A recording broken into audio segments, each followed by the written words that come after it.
So welcome everyone, thanks for coming. We're going to get started a minute early. It's probably how you should live your life, by the way. Getting early to things is good. Like I really hate being late. Personally, when I'm late, I tend not to get deals, by the way. So if I can give you one piece of advice, is if you're meeting with a motivated seller and you're late, you've already kind of broke rapport with them. And even though they'll often be very nice and kind to you and say, hey, no big deal, we understand, subconsciously you've sent the message that you don't do what you say. And it's a powerful message to send, right? And they might trust you just this much less. And that could be the difference in you winning the deal or losing the deal. So, all right, well, that's it. Thanks for coming out.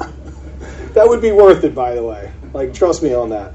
So I tend to come early. I mean, just giving you my strategy is if I know I got to be there, say, 5 o'clock in the afternoon, I'll get like there 20, 30 minutes early, maybe ride around and look at comps if I have time. But if I had a traffic jam, I'm there usually right on time because there will be some of that, especially during rush hour. So I'm rarely ever late.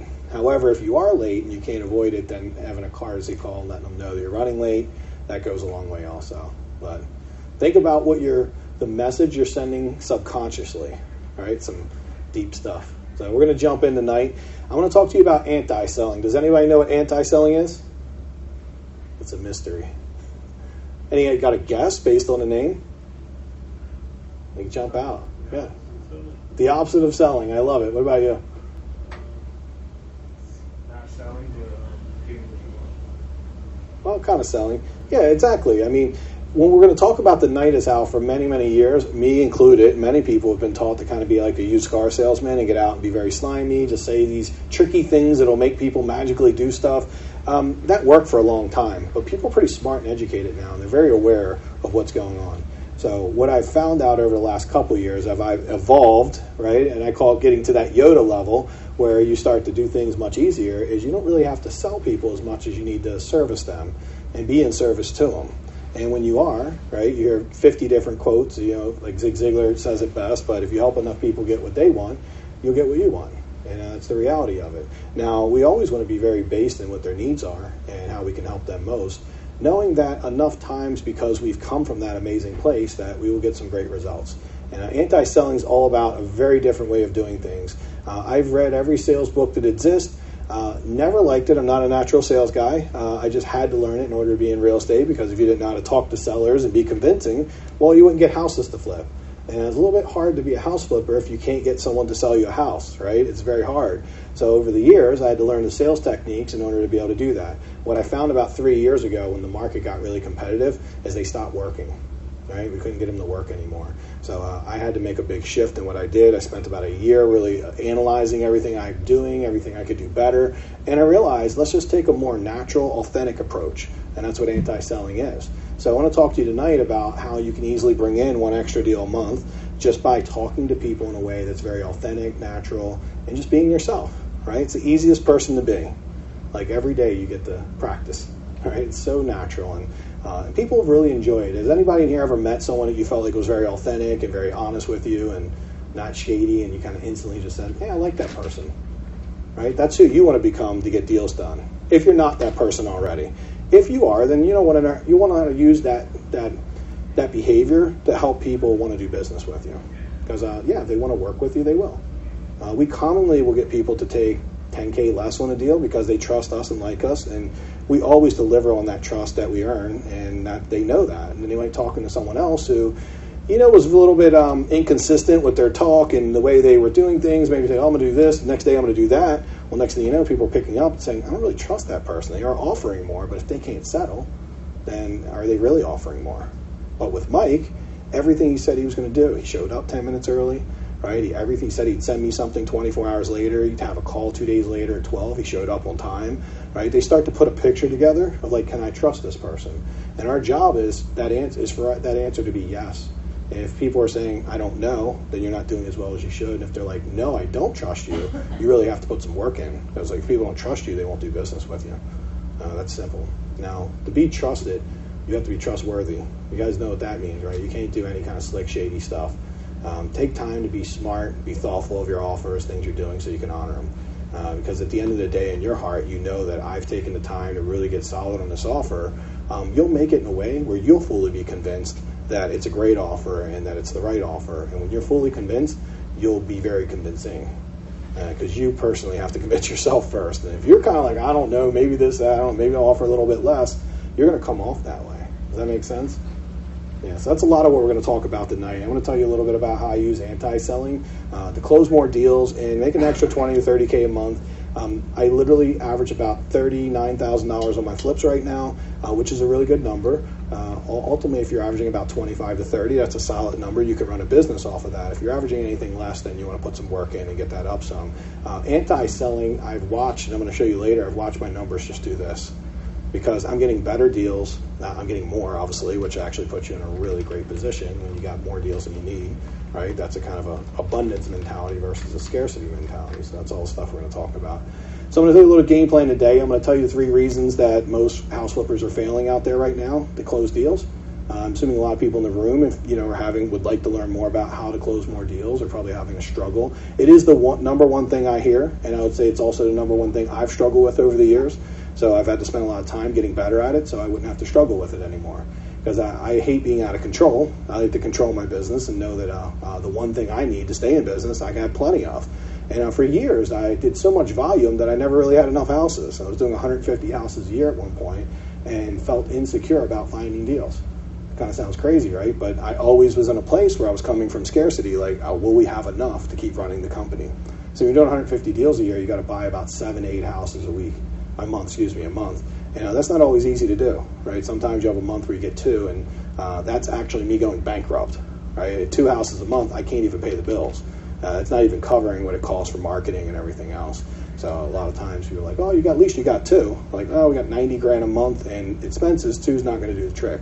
We're losing money that month. So you don't want to be in that position, obviously. What's really great about this business is you can really bootstrap it. You can do one house, do a couple every year just to make some extra money. And it's some real extra money, right? You do 3 or 4 houses and make 100 grand, 150 grand. You can do that with a job if you want, and just make that a way to build your IRA or build your wealth over time. You certainly can bump it up and do 5 to 10 houses a year and use that as an income. Maybe decide that, I'm going to retire early or quit my job and get out of my 9 to 5. That's what I did about 14 months in. Once I was making enough money flipping, I did quit my job that I had for 8 years. It was a really good job. I was making over 100K a year as a high school dropout. So that's a really good job for me. And it was hard for me to quit it. But when you start having enough abundance, you're willing to take that risk. So I don't tell anyone to quit their job to get into house flipping. I say, have them both, like have a steady job and learn to flip houses. And then once the house flipping gets bigger than what you're doing at work consistently, then it's easy to make that shift. It's a smart way to do it. Also going to talk about the 3 steps to really be able to anti-sell so you can buy more high-profit flips. What we talk a lot about is buying high-profit flips. I want you to pay attention to that. It's not buying flips. We can get flips all day long that don't make money or break even or make 10 grand, 20 grand. High-profit flips are going to be like making 30 to 40 grand on a flip. It's not like $1 million. When you hear about people making 100 or 150K on a flip, that happens, but it's not realistic to repeat. We always want to focus on what the high end of like what an average flipper is doing. Most flippers are making about 25 to 30K. When you start getting to that 40K on a $200 to $250,000 ARV, that's the resale price on the end. That's a solid return. That's a really good number. You can do a lot with that. You can really make some good money if you're consistently doing that. Some people are like, is that all? Some people are like, that's a lot. It is a lot. Believe me, anything you can repeat, it's a lot. So at 30K, you can do really well. 10 houses a year, you're making 300K. And once you've got a good system, it's easy to do so. Also, I'm going to talk to you really how to get sellers to like you so much that they want to do business with you. Like we just started to talk a little bit about that, but can you imagine talking with sellers and they're like, I have to only do business with you? That's a very common occurrence with us where we don't win every deal, but what I will tell you happens most of the time is they like us enough that they're willing to come to us and say, hey, Mike, I have another offer. It's 5K higher. Would you be willing to meet it? Now, whether I'm willing to meet it or not, I've won just by that being the case. I want to have the option of saying yes or no. What I really don't want is them to sell it to someone else that they like better for $1,000 to $2,000 more. I want them to give me the option of taking the deal or leaving it. And I always can say no, I can say yes, up to me. Completely takes the control from the other person. Can you imagine someone coming to you and offering you the deal before they sold it to someone else? You're going to get a lot more deals once that starts happening. But they got to like you more than the other people they talk to. Now, that means that they can't just like you the same. They got to like you more. And that's what we're going to talk about, how to make that happen. There is a science to it, and there's a science that people really wanting to trust you and do business, and it's a little bit of work to make that happen. But once you get it, and once you start to understand some of the stuff we'll talk about today, and you start implementing it, you're going to find it, like, in general, like, people are just like, I really want to work with that person. And it's not just being very outgoing. It's not just being, good with your numbers. It's a lot about being able to connect, but then also being very consistent with the way you interact with them. So they can paint a picture subconsciously of, like, I like this person and trust them, because that's the two things they're looking for. They want to like you and trust you. Obviously, trust is the number one thing. If they don't trust you, they won't sell to you. In my experience, at least, I've had a struggle working with anyone who didn't trust me. But you get good at people trusting you. I think the best way to have people trust you is be trustworthy. Actually do what you say and be a trustworthy person. If you're trying to pull some moves, people are, like, really smart, man. I think there's a lot of YouTube out there. I don't know, maybe movies that show all these, like Wolf of Wall Street, and they show all these scams, and people now have seen what it looks like and feels like for someone to be very pushy and scammy. So if you even come off like that at all, you're not going to get good results. These days, at least. Maybe 5 years ago, 10 years ago, it'll work like magic. It definitely is not working well these days. We have a very educated pool of sellers who really are paying attention to every little detail. And the reason they're doing that is because we're in a really hot seller's market. The sellers are in favor right now. They have so many people begging them to buy their houses. They now are forced to make a choice. They're like, well, who do I like? That's the only way I can choose. And who's making me the best offer? And once they understand that, and they're picking you because you stood out and you really connected with them, you're going to get more deals. It's that simple. Since I started putting this together, my conversion rate went from 1 in 25. I'm talking to 25 people to get one deal. It's like 1 in 9 right now. Huge difference, by the way. 1 in 25, I was doing 150 houses a year at 1 in 25. 1 in 9, I don't have to do 150 houses a year to make a lot of money. I literally can just do like 40 houses a year and make almost the same money, because my conversion rate is so high that I don't need to spend as much marketing. So think about, like, the marketing expenditure. If it costs me $300 a lead and it takes 25, that's a lot of money I have to spend, like $7,500 to get a deal. And now if I do it 1 in 9 at $300 a lead, you're talking about $1,800 to get a deal. I like the $1,800 a lot better, right? It actually helps me have more profit.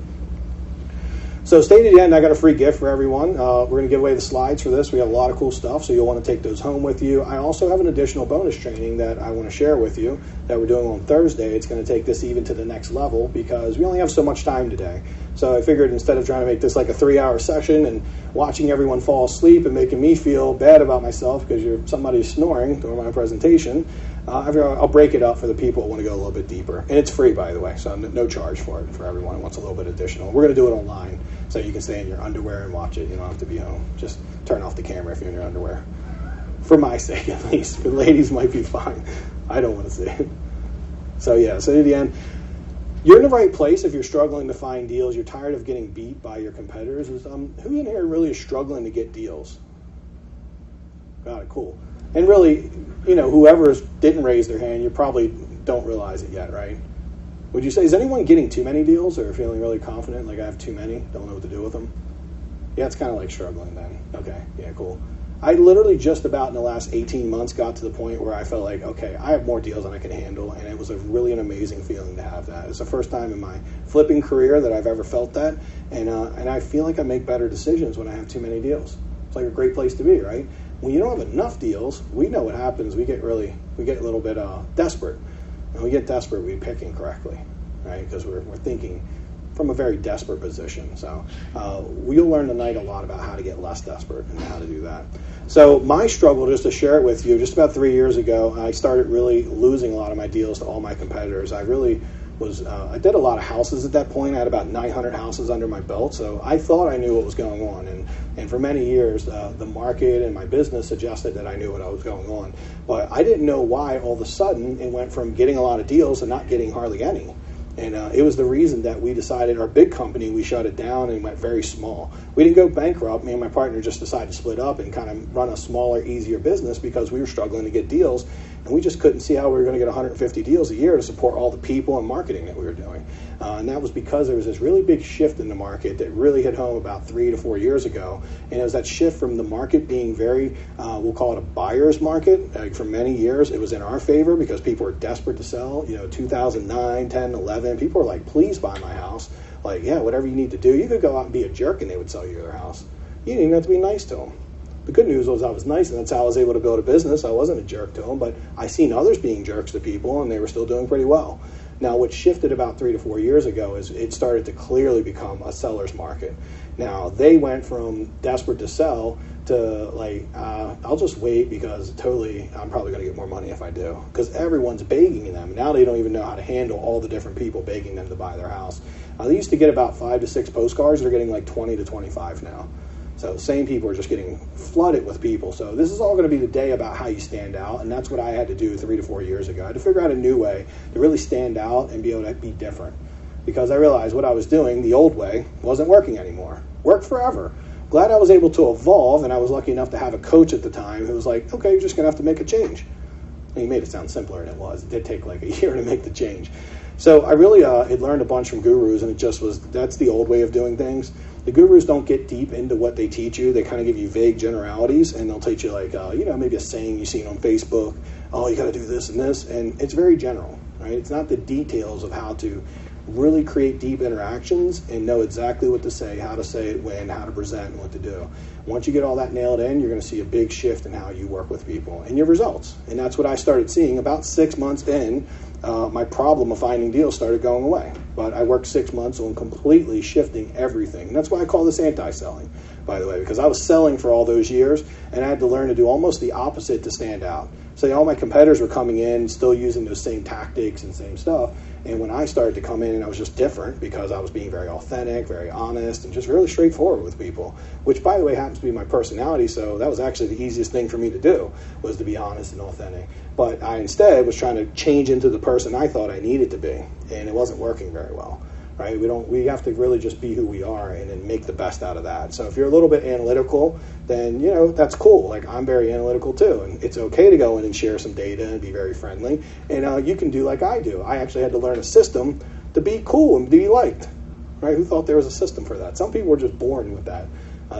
Some people are very charismatic and very good with people. Me, I was a little weirdo in the corner at the parties that didn't like talking to people. So I had to learn to talk to people, because we do realize in here that it's this is a business of interacting with others.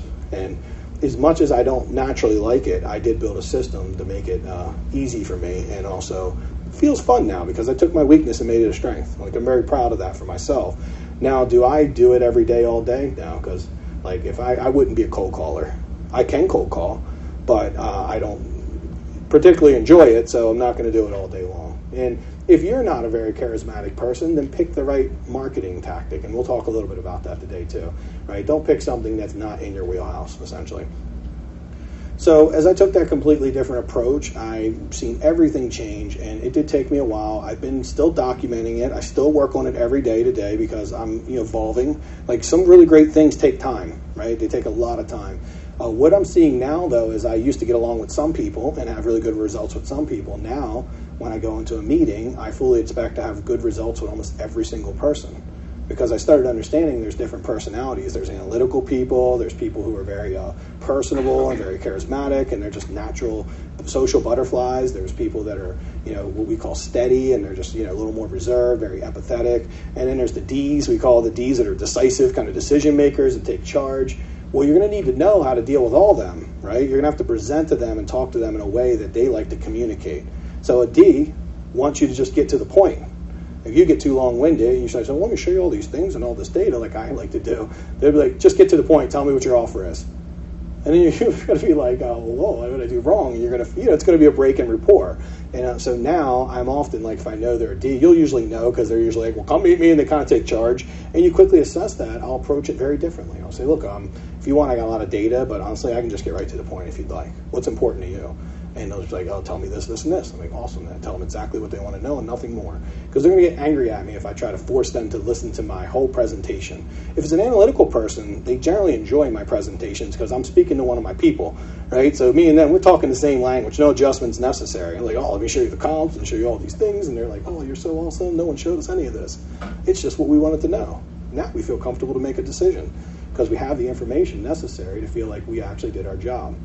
Does it make a lot of sense? Yeah, it's cool stuff. So the first year after I started AntiSelling, I increased my income by $236,423 in net income in 1 year. Like legitimately, I actually did less houses and made more money. Who would have thought that was possible?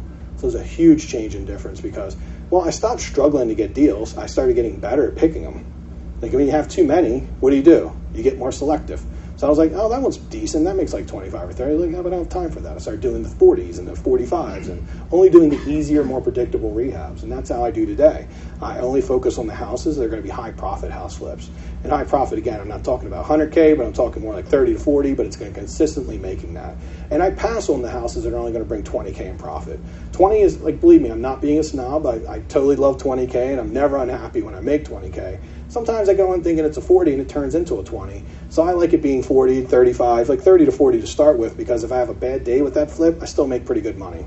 If I start at 20, then I might be seeing some zeros or maybe even some losses, and I really don't like losses. I'm very big in protecting against losing money. It's too much work, too hard to do this to lose money. Everybody agree with that? So I'm very risk averse. I don't like to lose. So as long as I make like 10K plus, I consider that not a lose. So big question for everyone in the room: are you 100% happy with the number of flips you're getting? No one pretty much said yes to that, right? Got it. Tell me who would like to, give me some numbers on how many flips you would like to get. What's the vision? I know you said you were looking to get some more. How many would you like to get a year? 12. Okay, that's solid. That's very doable. It's a really good business plan, by the way. When you're thinking of like flipping and thinking like one house a month, it's going to be 20 to 30K on average, even after costs and all that. So I know most people can live on 20 to 30K a month. If not, you should work on your expenses just a little bit, because it could be a little much. Now, for one person at least, that's solid income. And flipping will get you there if you need to make that kind of money. But it's nice if you're making like 300K a year and you're able to put some of it away and you don't have to spend it all on beautiful cars and houses and stuff, because it'll give you some cool stuff. So one a month. Who else has, who would like less or more? How many? 2 a month? And see, and that's why he's in the back of the room, because he's greedy. Look at him. Look at the look on that guy. So, no, Carlos actually has been doing this a long time, and he's made some good money on stuff. So 2 a month's good for you, because that's where you're at. And how long have you been in the game? How long have you been flipping? Since 2006. Oh, longer than me. So yeah, like 13 years, right? Yeah, a long time. So 2 a month's really good for him. He's got the experience and he's ready. Who would like just a couple a year? 5 or out of 10 a year. Okay. Yeah, that's solid. I mean, honestly, if I hadn't done a flip, I'd be happy just doing 1 or 2 flips in my first year. Because in the first year, if you're able to accomplish that, it becomes your business model, and now you can duplicate it. Like anything in life, we have to test some things and make sure it works first before we start kind of moving it up. So, 1 or 2 in your first year is really solid, especially if they're successful. Because now you have the blueprint of what you can do from there. You can start doing more and more. Ideally, the almost the perfect ran business is 1 to 2 houses a month. When you start getting like me, where I was like 8 a month, that's too many. It's in this market especially. Every person who's doing like 8 a month is actually kind of either going out of business or scaling back down, because they're finding that with the way the market is right now, that's a little too much to manage. It also takes away a lot of the cool reasons we got into house flipping. I don't know about you. I always wanted to be very free, and there's a reason I got into this. I wanted to be able to travel, and I found when I was doing 150 houses a year, I didn't get to do any of those things. I legitimately just worked all the time and had no freedom. So now I do like 40 houses a year. I can travel, do whatever I want. I can do these meetups, coach people, help out, get back to the community. I have time to do all those things, because I only work about 15 to 20 hours a week. And I know that sounds like not much for 40 houses, but when you're used to doing more, that actually feels like not a lot. And for others, doing 10 a year can be very systematically done and in part-time. Once you get good at it, though, right? The key is you got to get good and get a couple under your belt and make sure you knock a couple out of the park. So big changes equal big results. I mean, I can tell you, like I said, this is kind of the autonomy of what, if you want to look at where I was at in 2016, I was averaging 25K a flip. That year where I told you that things went up, and that was 2017, 3 years ago, I literally made the jump as soon as I implemented this strategy I'm going to show you tonight. I made the jump from 25K a flip to 34 a flip. That's $9,000 for doing nothing different other than being myself, right? And not trying to follow some sales book that I learned from, whoever. A lot of cool salespeople out there, and I love listening to them, but they weren't me, right? It wasn't natural to me. They were very outgoing, and I just wasn't that way. And then you can see every year, right? 18 it went up to 36, 19 up to 39. So what I'm hearing from the market a little bit is that things are going down, right? Not up. I don't know, is everybody hearing that also, that people are making less money today than they were a couple years ago? And some people are like, yeah. I'm making more. I am. Well, yeah, I'm making more per home. So the margin changes. Yeah. Dramatic this year. Yeah. So yes, once I got it down, the biggest shift was when I started to implement it in year one, 9K a flip. But then it started like 2K the following year. I kept perfecting the system, making it better. It just didn't get the big result. When you go from the old way to the new way, you're going to see a dramatic change in your income and how much you're making per flip. But once you have it implemented in year one, 6 months, a year in, you're going to then just see little changes. You're going to get better every year. But I've been having my profits go up when most other people are actually seeing their profits go down right now. So because the market's gotten so much more competitive, a lot of people are making less money. So you're seeing that traditionally. So I'm going up while others are going the opposite way. The reason why is because they're using this old, outdated method, and no one's willing to change. Like, it's kind of hard to change when you're like, I've been using it for 10 years. Why would I change it? It's been so awesome to me. And it's a big commitment. It takes 6 months of your life when you've done a lot of houses and you've been successful, and make a complete 360 shift in your business is not easy for people to do. It was not easy for me, by the way. I was just very fortunate to have a coach who kept pushing me until I did it. And eventually, once I seen the results, I'm like, okay, I'm in. Like, I started seeing what he was saying was very true. And we were able to build out the system. I'm going to show you tonight. So, yeah, you see profits going up and up. Also, you can see we're not talking about, like, small profits. I don't know if anyone can see these numbers, but these are my deals. You can see average per flip. This is 16. Some good ones. I had, like, 68,000, 58. But then I had a lot of ones that were lower, and, the number didn't come out as good. You can see every year it gets higher and higher, but this is the type of money you make. Now, there is a 3K there, just so you know. They don't all work out. Okay, there's some that go wrong. The good news is it kind of buried in the pile, right? We don't even see it because there's so many other houses that went well. You can see this is 17, all the houses we did, and like, it just gets better every year, and we just keep doing it, and profits get more consistent. You can see right there out of 13, that's a mistake. That was on me, right? I made a mistake. I'm not going to be perfect. Gets offset by all the other better houses, though. So we're talking about real money when you talk about flipping houses. It's actually like considerably good money. And these are like my exact numbers, profit and loss numbers. So these are, how I kind of make decisions in my business. If these numbers look too low, I start fixing things, right? Because it means I'm doing something wrong and I need to fix it. And that's kind of just the reality of like business in general. So that's kind of the cool stuff. There's really the 3 reasons I want to get into, like the 3 reasons people fail. Any questions before we go on? You guys if you have any questions, feel free to raise your hand and we'll take a quick break. And I'm going to do a Q&A at the end, though, where you can really just dive in and like ask any question you want. I don't really hold anything back. I'll be very transparent, tell you exactly how to do stuff. And, again, I'm not kind of like going to teach you a little bit and then be like, oh, well, you have to buy the program to know that. There's no programs to sell tonight. So just giving real feedback. And I'd love all the Q&A would be helpful for me because it actually kind of helps me know what you want to learn and what, and be able to really help you what your problem is tonight or what's the biggest thing you want to learn from. Okay? So cool. We'll jump right into the 3 reasons most people fail to close deals. Talking too much. I know that's kind of ironic since I'm up here talking nonstop, but you can find that if you ever felt like you talk too much, right? You're saying everything and they're just listening to you.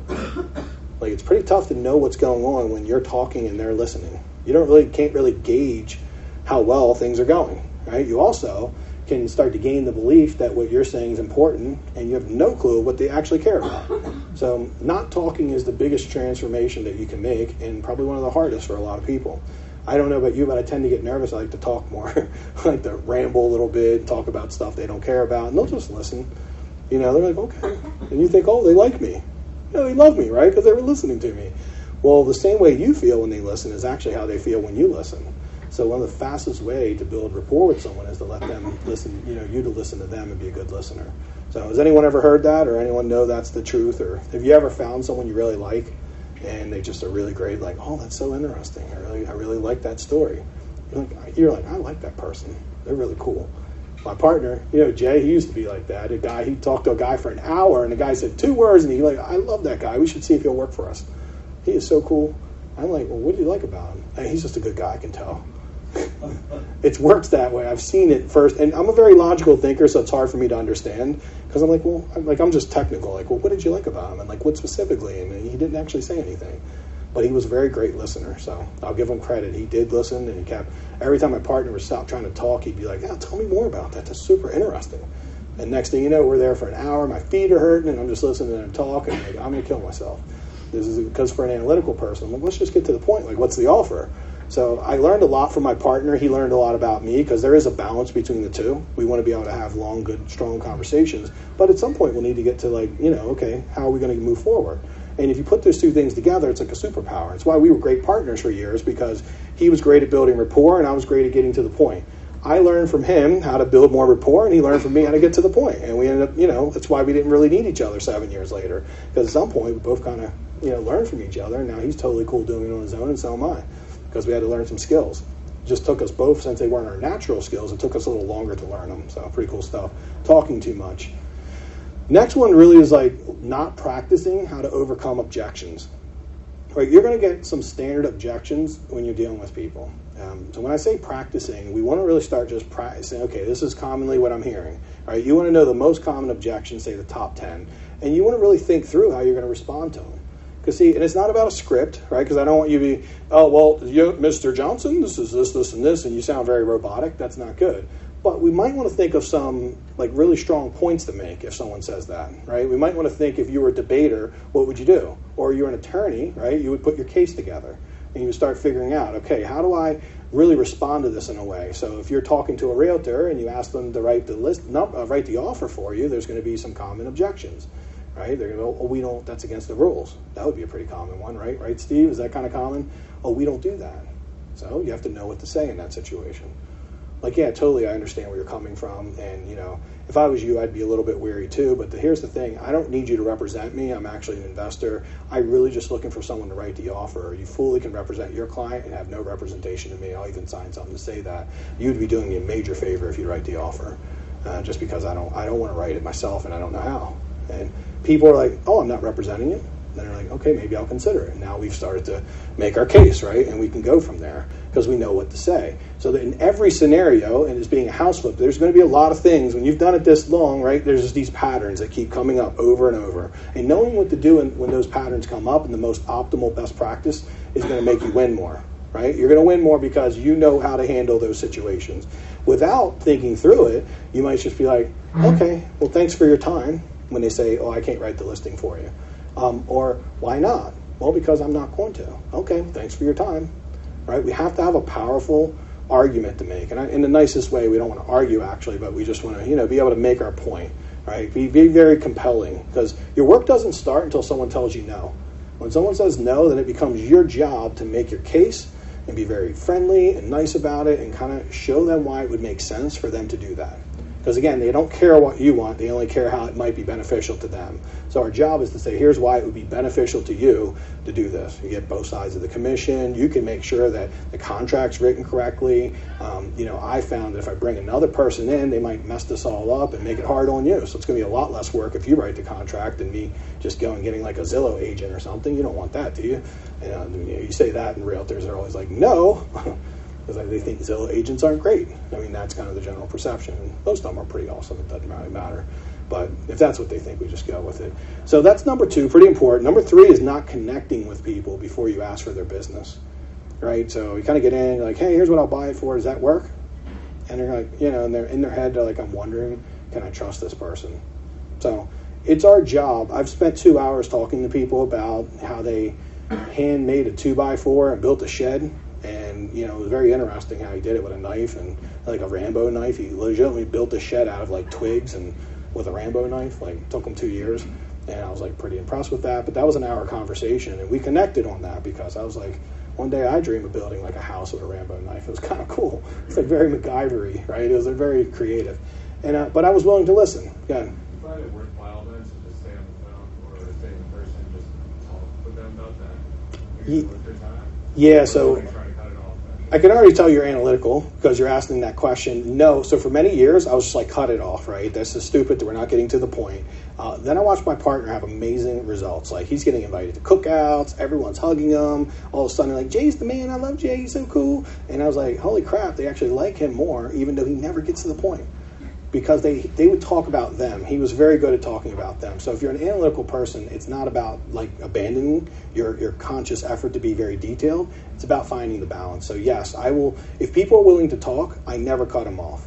And it's really one of my new things that I do today. We get a lot less leads a day, so you want to make more out of them.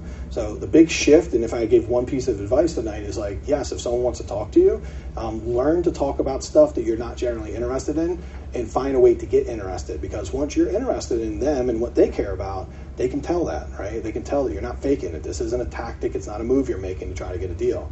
And I've had to become genuine, because usually I'm very meat focused. Like analytical people were like focused on, okay, I'm going to go here, I'm going to do this and that. And if someone comes in like, oh, my grandson painted this picture. It's like a stick figure. He's going to be a great artist. And I'm just looking at it logically like, it doesn't look like it. I don't want to break the bad news to you, but it looks pretty wild. But now I'm like, well, that's interesting. Well, tell me more about that. And then they'll go into an hour of their grandson. It's what they care about. People love talking about what they care about. And they'll love you for listening and being a part of that, right? Them being able to share. Your willingness to do that says a lot about you. And when I wasn't willing to do that, it said a lot about me, right? That I was very self-centered. I was very much about me. People know that. As soon as they feel like, oh, this person actually does care about what I want and what I need, well, guess what? They're going to want to work with you then. So, yes, it is a major shift for an analytical person. If you're not analytical and you love talking about those stories, then you're going to need to make the shift to getting a little more to the point, right? So it's the balance in the middle. You don't want to be too much one way or the other. And I feel like you guys might be both, because I see you like looking at each other. So then you just work together. Yes, you're a perfect complement. Then that's awesome, right? One person gets to the point, one person builds the rapport, and it all works out really nicely, right? So, except for if one goes by themselves, but you'll learn from each other. It's so cool when you're around people like that. If you're married to them, you're partnered with them like I was in business. We get to learn from people. We get to learn to be different and think a little bit different. It's not always easy or fun, but it's a necessity of being a well-rounded person. And that's who I was able to become through being with my partner for all those years and doing a lot of business with him. I learned a lot. And I judged it at first, by the way. So at first I was like, oh my God, there he goes again. Whew. He's just like 2 hours talking about nothing. Oh my God, I don't know how he does it. And I'm over like, here's me. Oh, come on, man. Oh, I look like a little kid, right? Are we there yet? Are we there yet? It was because I didn't get it, and I'm not afraid to admit that I was 100% wrong. It took me about 2 years of watching it and seeing the results for me to get fully convinced that what he was doing was pretty awesome. Now, like my analytical self, I was like, okay, I love everything he's doing, but we're going to make some adjustments, right? Because if you make these adjustments, it's going to really work. And it did, by the way. I was actually making the adjustments of like, okay, we got to get to the point eventually. So that's where this comes in. Make sure you connect first, and you actually, you have a good rapport with them, and they trust you enough to share the important details of how they want the deal done. Because see, most people won't share the real stuff with you until they feel they trust you and like you. So if you're just to get to the business, they're always going to give you the surface level answers, which doesn't allow you to know how to structure the deal in a way that they're very happy with. And guess what happens when they're kind of like on the fence with it? They're just going to say, oh, let me think it over. Yeah, I'm not so sure. You missed a couple things, but I don't really trust you enough to tell you. So that's why it's important we connect with them before we ask for the business. Because if we have a deep enough relationship when we ask for the deal, then they'll tell us straight up like, hey, I want to work with you. So, you're just a little bit low. This other guy told me this. And, if you can get to that number. And we start having that conversation about money and how to make the deal work, it's a great conversation. It usually leads in a good place.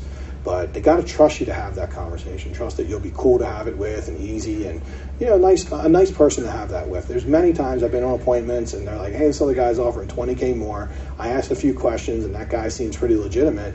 I'm like, it's $20K. I can't really in good faith recommend you to take my offer if you can get that.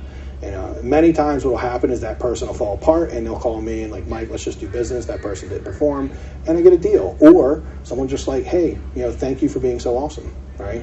Which I would say doesn't get me a deal then, but builds a lot of confidence, which helps me get to the next deal, right? Because I'm walking in very confident because I'm being honest and authentic and I'm doing the right things. I think it's the most powerful thing to do, like personally and from a business standpoint. So yeah, some cool stuff. So there are your 3 reasons that a lot of people fail. Has anybody in the room ever found yourself doing any of these 3 things? Carlos, like, yeah, 13 years. You still do it every once in a while? Yeah, me too. I gotta shut up sometimes. I find myself like, be quiet, Mike. It's not about you. So it's a natural thing, right? Anyone else done any of these things, or you're just like, I don't do it? Everybody perfect? Cool. Awesome. Well, I just wanted to make sure I wasn't. Me and Carlos weren't the only people who didn't know what was going on. Thanks. Guys making us feel funny.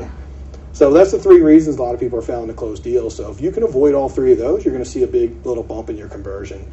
Is it easy to do? Is it in the heat of the moment, will you fall behind and make some mistakes? Sure, you will. It's okay. Just start being mindful of it so you can start improving it over time. So that's the secret. There's nothing I can teach you tonight that you'll go do tomorrow and just start getting results. But you'll start first introducing yourself to it, opening your mind to it, and then you'll start being more aware of what you're doing, your own behavior, and you get very self-aware. That's the secret to getting better and constantly improving, is being self-aware of your own behavior and how it affects others. So it's emotional intelligence. Anybody know what that means? Emotional intelligence is actually, these days they say it's the number one determination of whether someone's successful or not. They used to think it was IQ, but now they think it's EQ. And they find that very successful CEOs generally have high levels of EQ. Intelligence, not so much. Because see, EQ, you have enough personality to go get the people with IQ to work for you. And generally, when they have a lot of high IQ, we're not always easy to, we're not good with people. So, we end up being in like maybe second, third position, but not first. A CEO tends to be someone who can get along with people and they like them enough to work for them, right? You got to be able to attract great people. So you kind of have to be a good person to do that. You got to evolve or you're going to extinct. That's what we came into 3 years ago. So this was me evolving and kind of going there.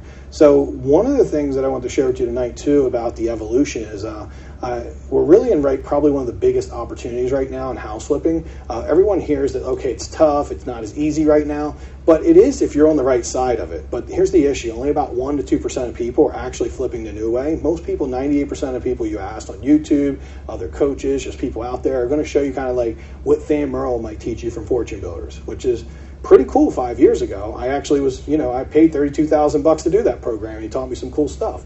But that was the same stuff that stopped working 3.5 years ago. And he's still teaching it the exact same. He hasn't really evolved because he's not really a flipper anymore, right? He's a coach now. So he's kind of, once you build out your big, beautiful coaching program, it's a little tough to change it. Now, I had to change it because I was in the business and coaching was not paying my bills, but actually flipping was paying my bills. So my change wasn't about teaching students. It was a lot about my own survival, right, and learning. So I want you to consider, like, if you're flipping the old way, it's kind of like being a cab, right? And that's what I'll show you. It's very much like being a cab. Could you imagine being a cab driver right now? Is there anybody in here who's a cab driver? Before I talk a bunch of crap about them? Okay. Well, usually it's not. It's a kind of a dying thing, right? With Uber, I don't know. I used to take cabs a couple years ago, but I'm pretty, I wouldn't even consider getting in a cab now. Every time I do, they all tell me how the world's caving in, and I feel like I need therapy after I spend 20-minute ride with them. Has anybody had that experience with cab drivers? They're a little bit disgruntled. I don't blame them. But Uber people are like, hi, can I get you water? And just clean the floor. And hey man, make sure you give me a good rating. And I love it. And then they're there in 5 minutes versus the cabs we'll be there. We're on our way. 20 more minutes, we'll be there. Just keep waiting. It's so outdated. It's dying. So here's the thing though, is the cab industry still here? Absolutely. Are people still making money flipping houses the old way? Absolutely. They're just working a lot harder to do it, and it's getting more difficult every day, much like owning a cab company. I would not advise, if you're not already in the cab industry, to go start a cab company these days, right? It wouldn't have a long-term, positive outcome, in my opinion at least, because I'm thinking they're going to be gone in the next 10 or 20 years. It just looks that way. I don't know how they're still surviving. Other than you'll see a lot of cabs with little Uber things on them where they're kind of doing both. That's smart. If you're a cab driver, that's actually a smart thing to do. So you don't want to be like the taxi driver. You have to evolve and kind of step it up to doing things very differently. We do actually what we call HP5, which is high profit house flipping. There's really 5 steps to it. I'm talking to you about one step of that tonight, but it's optimization through your whole business to get it really lean so that you can survive in the current climate we're in. And so you can actually do well because you're doing things so good compared to your competitors. If your competitors are doing this much, you have to be doing this much. Now, we work on how we make that easy to do this much, but if you do that across the board with your selling, with your prospecting, with your renovation costs and your design and selling it on the back end and getting more money, these all compound into an effect that makes you see your profits go up and up and up. And you start to have success right now. So make sure you're doing that. But we are in one of the biggest opportunities because legitimately only 1% to 2% of people are flipping this way. I go to events and there's 1,000 people there, and I might find 1 or 2 other people that are like, oh yeah, I'm doing that too. Everyone else no, we do this. It's working well. We did 100 houses last year. I'm like, well, that's amazing. What was your net profit? $500,000. I'm like, that's kind of low. A net profit of $500,000 for 100 houses is not very much money. If you think about it, it's $5K a house. So what's happening is they're doing a lot of volume, but they're not making a lot of the money they should make. So it's causing them to work a lot of hours and take a lot of risk. So that's kind of where the cab is, right? They got to work really hard right now to be a cab driver. Uber's doing pretty well. They got all kind of stuff. They can start delivering Taco Bell now. They're just finding more and more ways to make money. Right? Has anybody, you got Taco Bell before from Uber? Where's Delonte at? Right here. Did you hear that question? You said what? Has anyone ever got Taco Bell from Uber? Yeah. All right, so one person in the room, it happens to be Delonte, and I know because there was a dude knocking on my door with Taco Bell at like 11 o'clock at night, and Delonte was there, and I was like, what is this dude? And he's like sitting out there with a bag of Taco Bell, and I'm like, what in the world? Is this like an angel from God? Like he's just bringing Taco Bell? And I was like, hey, can I help you? And he's like, yeah, I got a delivery for Delonte? And I was like, oh man, that's crazy. Because I was like, I didn't want to know about that, by the way. I don't want Taco Bell. I mean, I'm lazy enough that I want to get in my car and go get it. Is the only thing that stops me from ordering it 10 times a day. Then he shows me that you can get on your phone and actually just tell them to bring it to you. So I haven't used it yet. I'm fighting that system because I don't need any Taco Bell. But yeah, Uber's doing a lot of cool stuff, and I'm a fan now. I didn't used to be a couple years ago because it was different, but now I'm a fan. So I like it a lot. So who's ready to make the shift? I want to really bust into the 3 steps of anti-selling and start teaching you exactly what's working so you can make an extra 20 or 30K. You guys ready to get in? Yeah. She's going to learn everything. Carlos, like, I'm in. She was like, all right, I'm cool. I'm in. Let's do it. So let's talk a little bit about the 3-step system. So first is that we really want to get into this system. It's going to be really talk about how the first step of it is that you got to self-qualify people and build hyper rapport, and you got to start reverse closing. That's the 3 steps. I'm going to break each of those down for you. This is the system that I'm using right now. It's called anti-selling because it's very different. Nothing salesy. If we start to sound salesy, we're breaking the system. Right? Anytime we sound too slick or too cool, stop. Right? You don't need to be cool to win. All right? Be authentic and honest, and that's what we're going to go through. So the first is self-qualifying. Have you ever been in a position where someone negotiates their self? Has anyone ever had that happen? I've had it happen accidentally because, before I was never taking this approach. But I had one time where I wasn't sure about selling a deal to someone, and they wanted to buy one of my deals I was going to rehab, and they're like, we'll give you $15K. Like, what do you have it for? And I told them, oh, $140. And like, I'll give you $15K.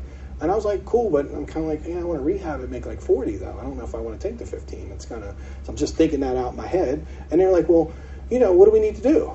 And they're like, well, what if we give you 20K? And I'm like, again, I kind of like promised this to a contractor, and I'm not so sure I even want to sell it. And they're like, well, what if we do 30?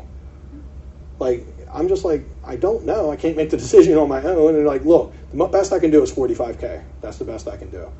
And I was like, holy crap, I didn't say anything, and they just negotiated. This was like a 5-minute conversation where they just kept negotiating themselves up. And I was like, is 45 the best you can do? Because that's my sick, I couldn't help myself. And they were like, yes, it is. It's the best we can do. And obviously I took the deal because it was only about a 45K deal if I rehabbed it. But their client had a different thing they wanted to do with it. So they were totally like pushing me to do it. It ended up being a great deal. I just took a 45K assignment fee and sold them the deal and never even closed on it.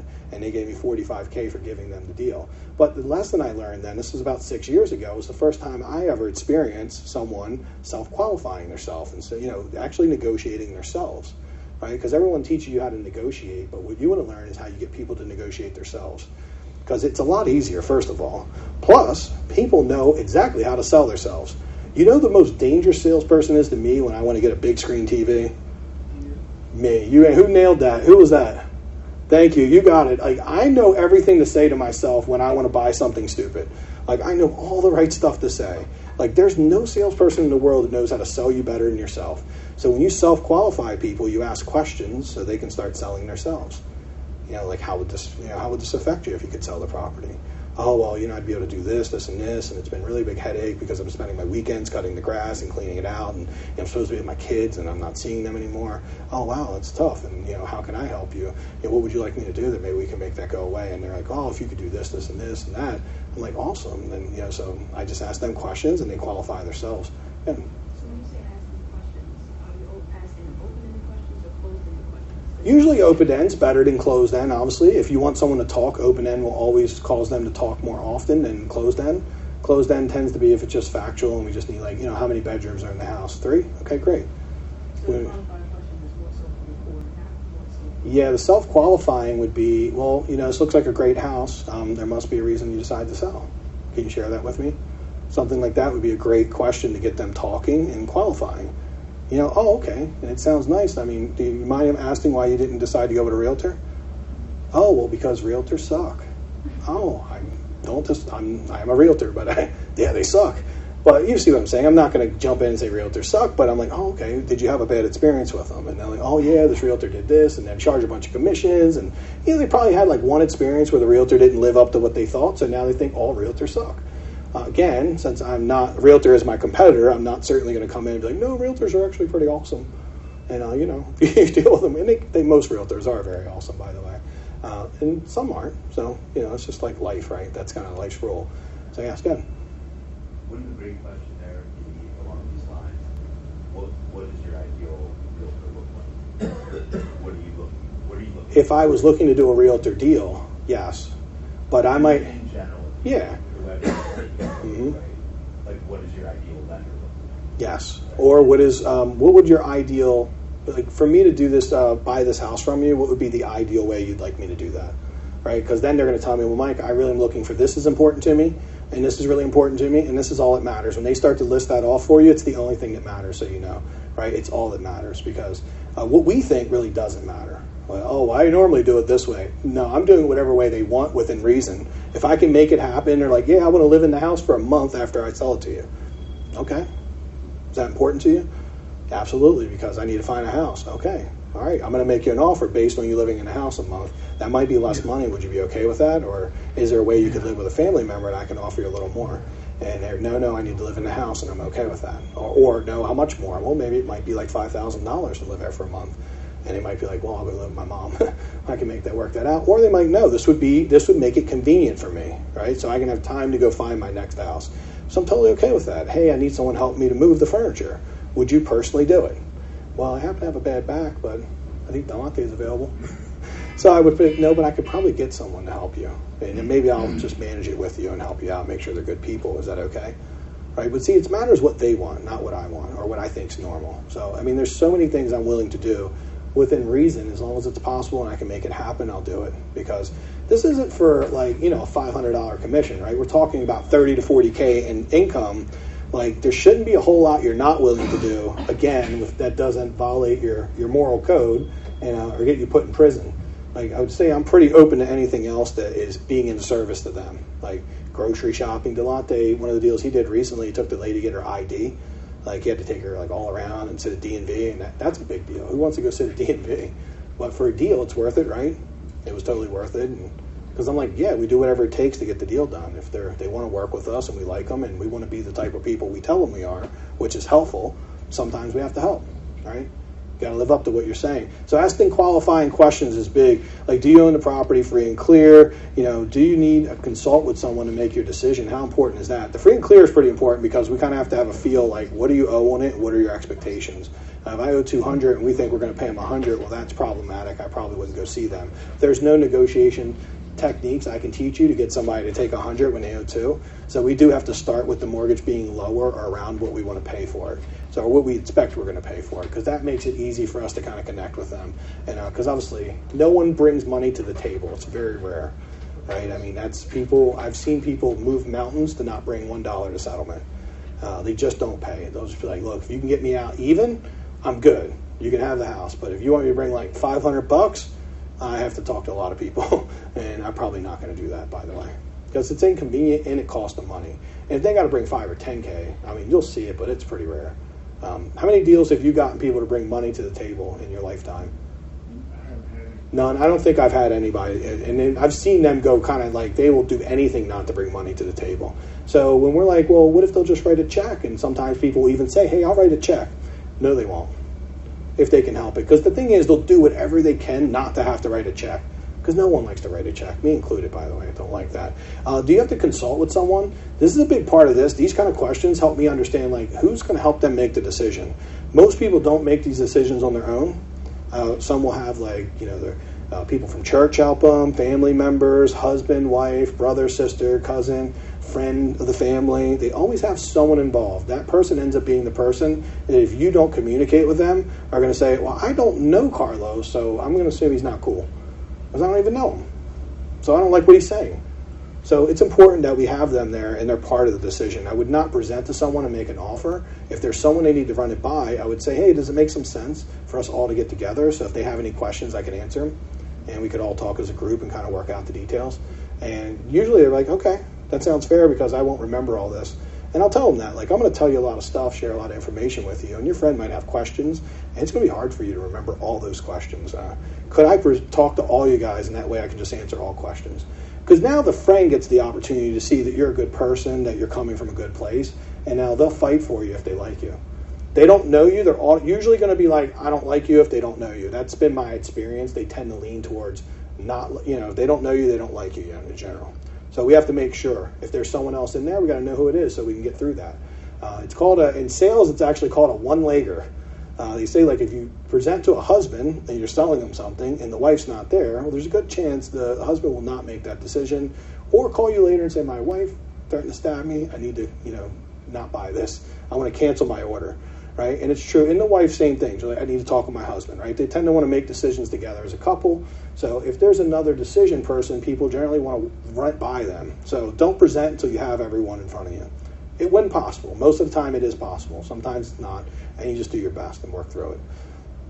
If you make an offer and you're happy with it, is there any reason that you couldn't sell me your house when I come over at 3 o'clock? This is one of the most powerful questions because I'm trying to get out of the way, like what could potentially come up.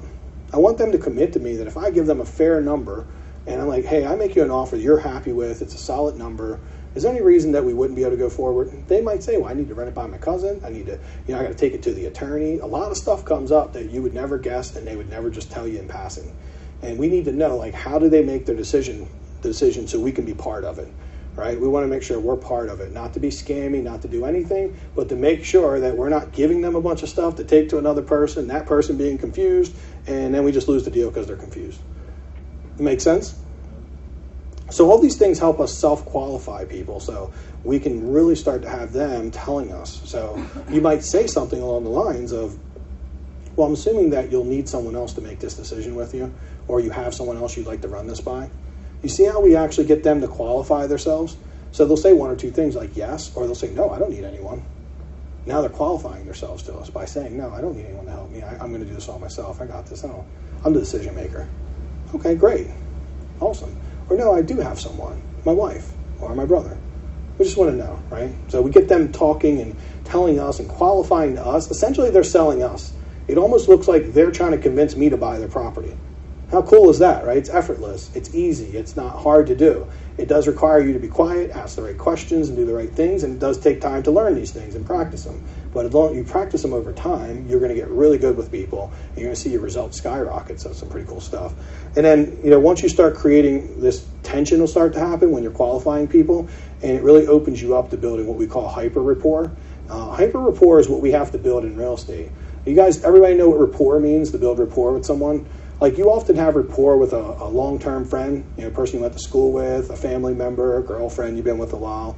You really start to, finish each other's sentences, kind of know what each other likes, you know each other's behaviors. That's normal rapport, and that doesn't happen very quickly.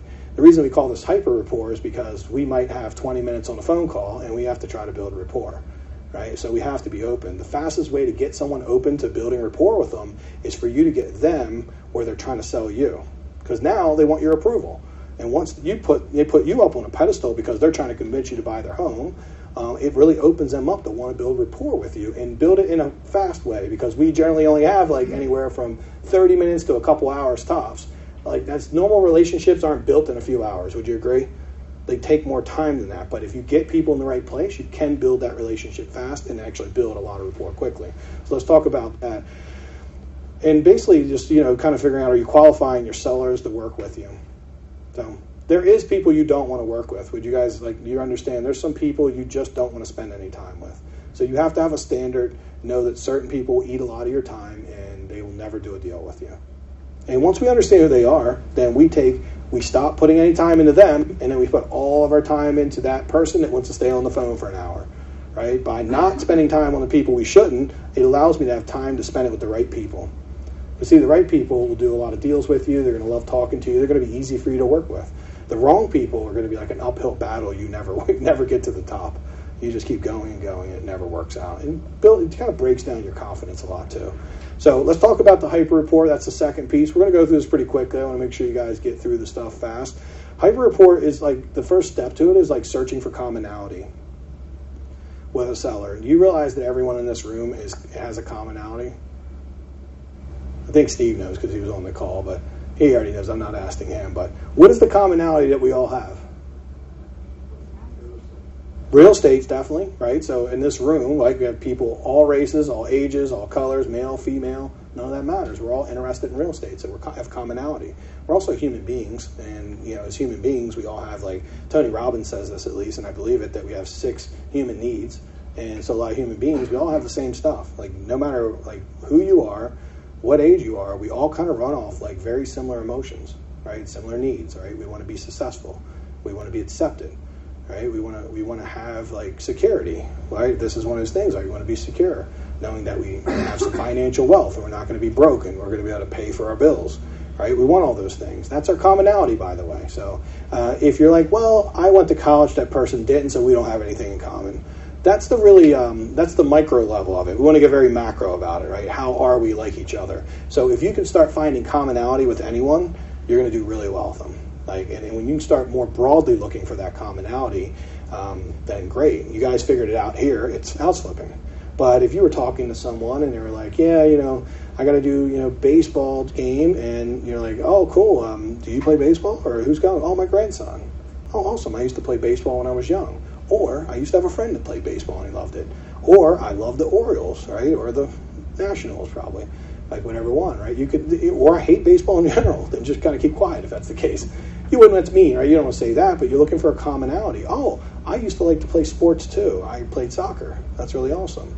Like, when I was young, I played soccer. That's so cool.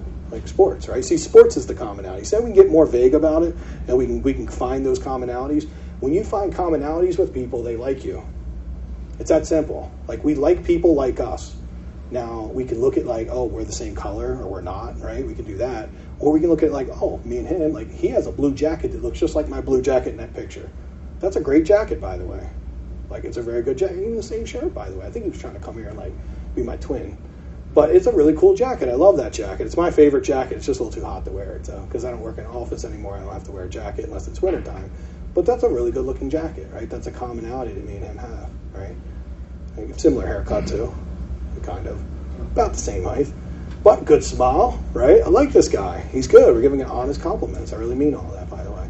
So that's what we do when we're talking with people. It is about being very positive and not finding the negativity.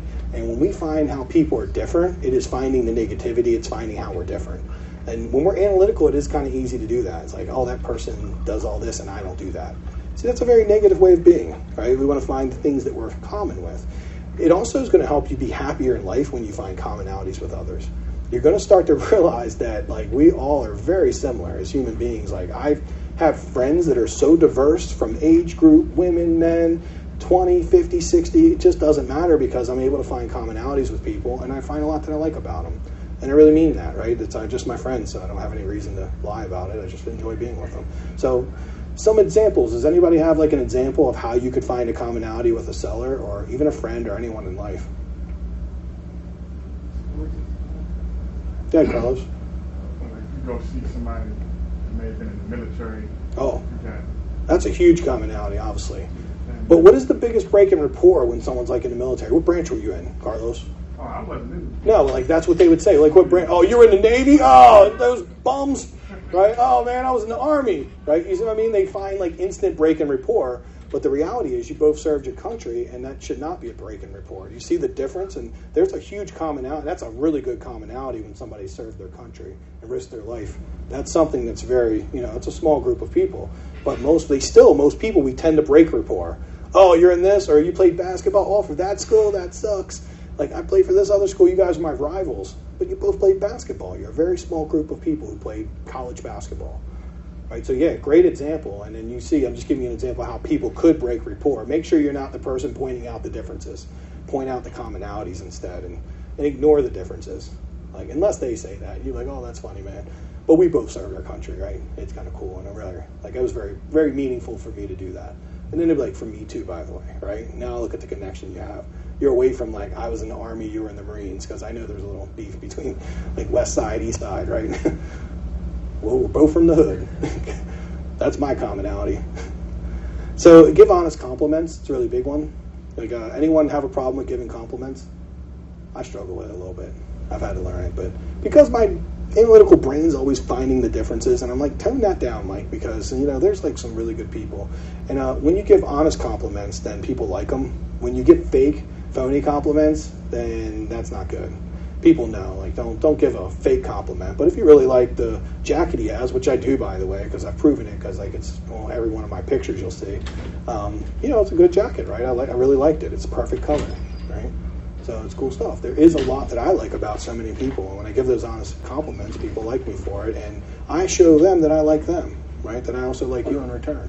So it's cool. And giving honest compliments to sellers might be when they say, yeah, well, I've been looking at the comps, and I think they're like 100 and 120 and like 110. I'm thinking I could, this is worth about $100,000. I'm like, well, wow, you're a very good researcher. It sounds like you got your stuff together. So you really dug into that, right? That's a compliment. Like, great job.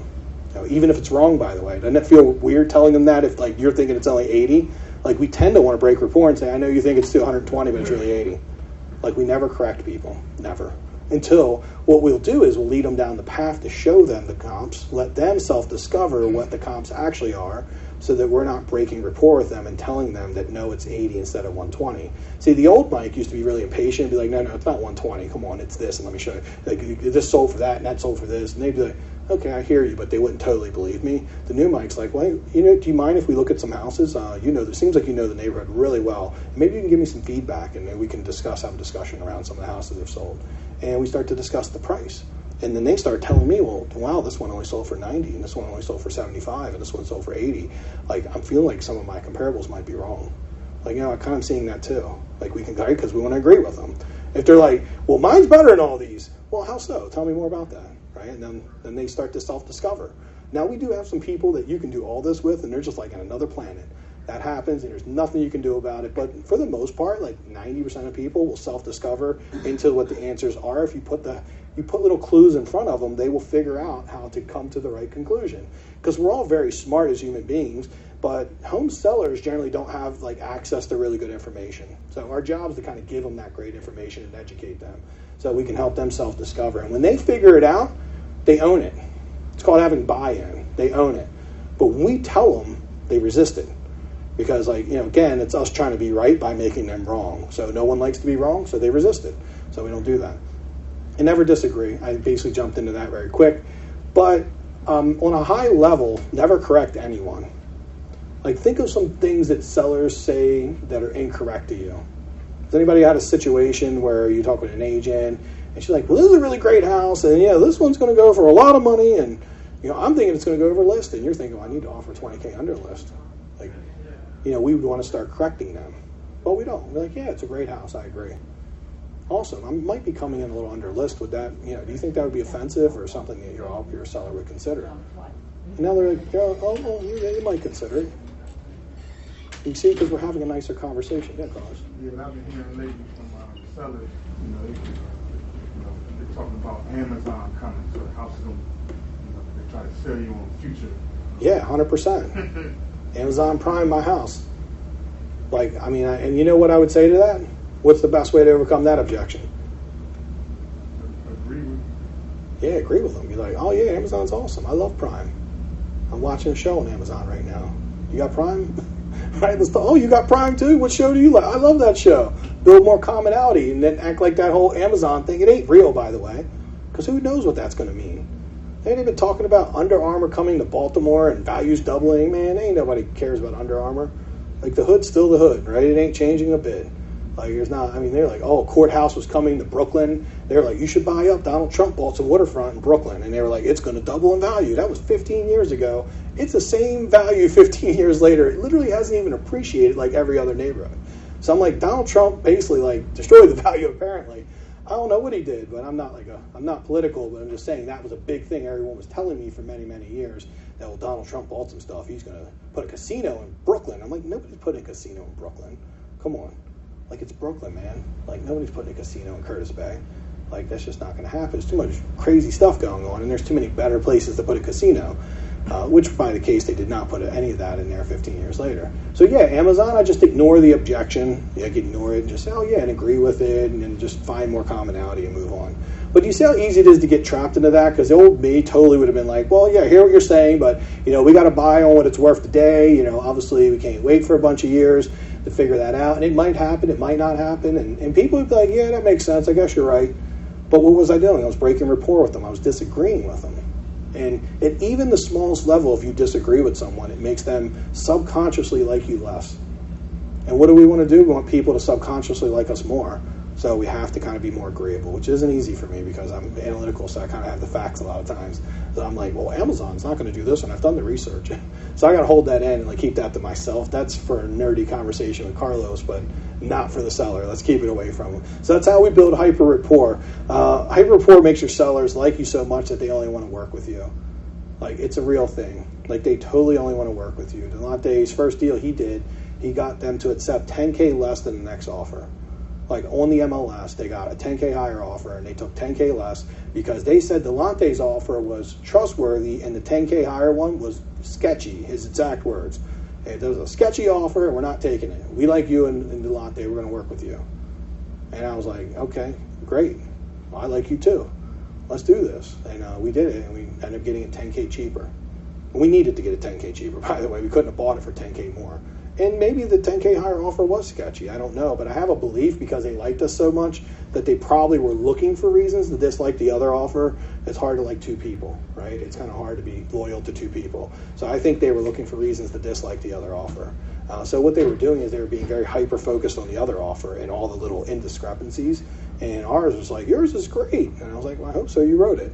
I had the agent write it for me, so he could at no level be like, my offer sucked because it was his, really. He wrote it. You see how it's a higher level of thinking? We're not thinking okay, we got to create the competitive edge. That happens all the time, by the way, where we're able to get people to take less and really work with our number. But again, we have to be very honest, and we do have to settle. And most of the time, they're doing it because they do trust us more. Because in this business, there's a lot of people putting houses under contract and not following through. So it's right now, some of the banks are saying that they're seeing a 50% drop-off rate of people who put stuff under contract. So yeah, if you can go in, you can be 100% of the time you're going to settle. That's meaningful to them and very useful. So make sure they like you so much they only want to sell with you, and that's hyper rapport. Our last thing is reverse closing.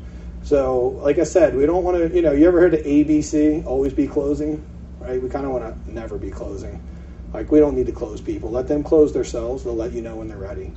If you start trying to close people, what's going to happen is often they're going to resist it if they're not ready.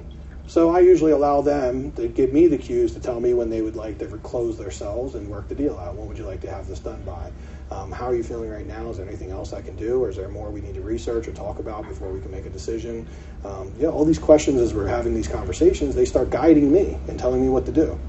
Right? Oh, well, Mike, you know what? If I can get this and this, I probably can make a decision. Great. Why don't we meet Tuesday and meet again? We'll talk again. So instead of being like, if I was going by the ABC, it'd be like, no, well, man, I know you have this objection, and we'd try to push it, right? And you can push someone into buying a TV. You can push someone into buying an aluminum siding, but it is really hard to push someone into the biggest transaction of their life, which is a house. It's very hard to be pushy and push them into it. Will you be able to do that sometimes? Absolutely. Some people let you just push them over.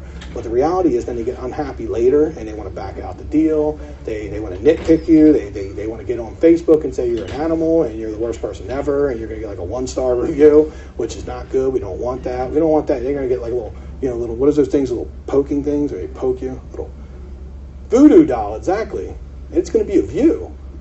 Because you pushed them into something, and you're going to be like, oh, what's that? What? Holy crap, I have this cramp in my side. That's because you were closing. You were ABCing it versus reverse closing. So you got to make this change. People, we don't want negative energy. We want people to like us and be happy. Every single time as we get these deals, people hug us at settlement and are very happy to do business with us. Because that's what we want. That is our mission, to have that. And it's what works, by the way. So turn the tables on the seller and have them close you. We kind of talked a little bit about that. I really just end our conversation once I've gotten buy-on on how much the house is worth, how much the renovation cost is, and then I show them my deal analyzer and my math and how much I'm going to make. When they agree with all three of those things, then I just look at them and say, hey, are you ready to make a decision now, or is this something you need more information about and should take some time? If they say, yeah, I'd like to kind of talk about an offer right now, then I'm going to be like, well, what would you like to do? And they start telling me, well, Mike, I need to do this, and I really need to come out with this. We got this bill we want to pay, and we're moving to a nursing home. We need this much money to make that happen. And then I can start sketching that out with them and seeing how I might be able to make that happen. Or if I can't, then I'll start sketching it out and saying, hey, my offer is going to be here based on what you've seen. We're a little bit short. How can we make that up? Like, where do you think we might be able to find that at? And again, see, I'm not telling them. They're telling me. They might be like, well, that credit card, we didn't like those people. We don't have to pay them. Like, whatever it is. So we'll start figuring it out together as a team, right? Working together. It's a very fun and easy way of doing business because we're just allowing people to understand what we want. So what would you like to do? And then really is what's the most important part of my offer? Like, what's important to you about this offer? I love using that because when I ask them that, people will tell me very specifically like what they want to see, what's important to them. I've had them say things like, I want to know that you are a cash buyer and I do not want any assignability clause in there. And I'm thinking to myself, how do they even know that? And then they start telling me a story about how Carlos put them under contract, never settled, not you specifically, but like a wholesaler, right? I'm just joking. Carlos like, that wasn't me, man. It wasn't Carlos, for the record. But someone put them under contract and just didn't deliver. And they're very frustrated about it. So now they want to make sure I'm not going to do that. See, now if I didn't ask them, they probably wouldn't tell me because most people are pretty embarrassed when they make a mistake and they don't want to share it. But because we got a little deeper, a little more personal, they want to tell me, like, Mike, I don't want to go through that again, right? My family members, I told them we were going to settlement, we didn't go, and it made me look awful, and I felt bad. So I want to know you're going to go to settlement. And then I'm like, okay, well then, what part of this is important to you? Like, I don't want any of this in, I want that, and I want you to add this. I add it in, if it's possible, which it is most of the time. Because that's what's important to them, and what's important to them is important to me, right?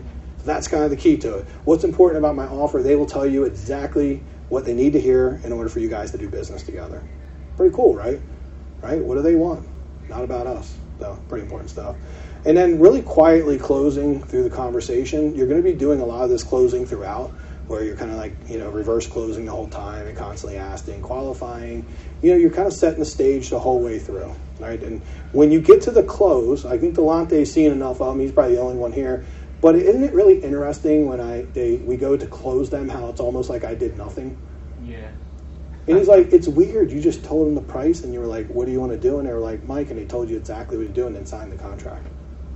Because there's no slick stuff in there. Now, was I kind of setting everything up really well to look like I was some kind of like programming their brain, like I'm some kind of special alien or something? Not the case. I just was working the whole way to remove all the barriers the whole way so we could get to a conclusion. Because when they called me, that's what they really wanted. They wanted to be able to come to a conclusion. This house was a problem for them. It was very painful and emotional, and they wanted me to help them solve that problem. So it becomes my job to help remove all the little things that are going to confuse them and make it hard for them. And then when I get to the end, it gets very easy, right? No slick, pushy tactics anymore. Because we've kind of worked through all the details, right? We worked through what's important for them and for us. And then stuff just happens and we're all good. So, any questions around that? No questions at all? Good. So we'll have some Q&A later if there's any big questions. Ray and Hannah, some of our students from New Jersey, we actually used this story because I wanted to tell you about them. They actually they were struggling to get deals, and they started to really reverse close, and they went from having like a year where they bought a lot of houses that were like really big renovations, and they started to get into having houses right now where they got like 6 houses, and they literally they're all like 20 and 30K renovations and super easy because they just started reverse closing and they started having abundance, so now they can be more selective, and they really just started getting a lot of results. And you'll see that a lot, and personally I've done it, but my students have done it too, people that I work with, and hopefully you guys will be using this too and getting some cool results with it. So anti-selling advantage is that you're going to use this whole anti-selling. I've been giving you the scenario of working with a motivated seller, but you can use it with agents, right? If you want to get an MLS deal, you can use it with wholesalers, right? They have deals too, so you can use the same tactics with them and the ability to build rapport with them. Motivated sellers, obviously, that's what we talked about. How about contractors? Anyone feel like they might struggle finding good contractors? Yeah, obviously it's a real thing. It's one of the biggest complaints that contractors are hard to find when you do get a flip. Well, anti-selling and building rapport with them and having general communication skills is a big way that you will find the best contractors. Really hard to work with a contractor if you're not communicating with them at a high level. Because they have a lot of options too, right? They have a lot of people saying, hey, please come do my work. I really need a good contractor. Could you come help me? So we have great contractors now, but we're using all the same stuff with them, and we're going above and beyond because we have to right now. About 5 years ago, they were beating my door down to work for me. Now I'm like, hey, what are you guys up to? Like, what's going on, man? Come hang out with me. Because they're very abundant right now. They have a lot of work. But with that being said, a lot of them work with me because they like me and because I treat them with a high level of respect, and I have a lot of clarity in the way I do business with them. So that's kind of the secret to having good contractors, also the secret to getting good deals. And then you can just use it to negotiate higher profits, right? When you start using us overall, you're going to get the work done cheaper, you're going to buy the house for a little bit cheaper, you're going to negotiate on the back end to get someone to pay a little bit more when you're finished. You might be able to negotiate your hard money cost down a little bit, right?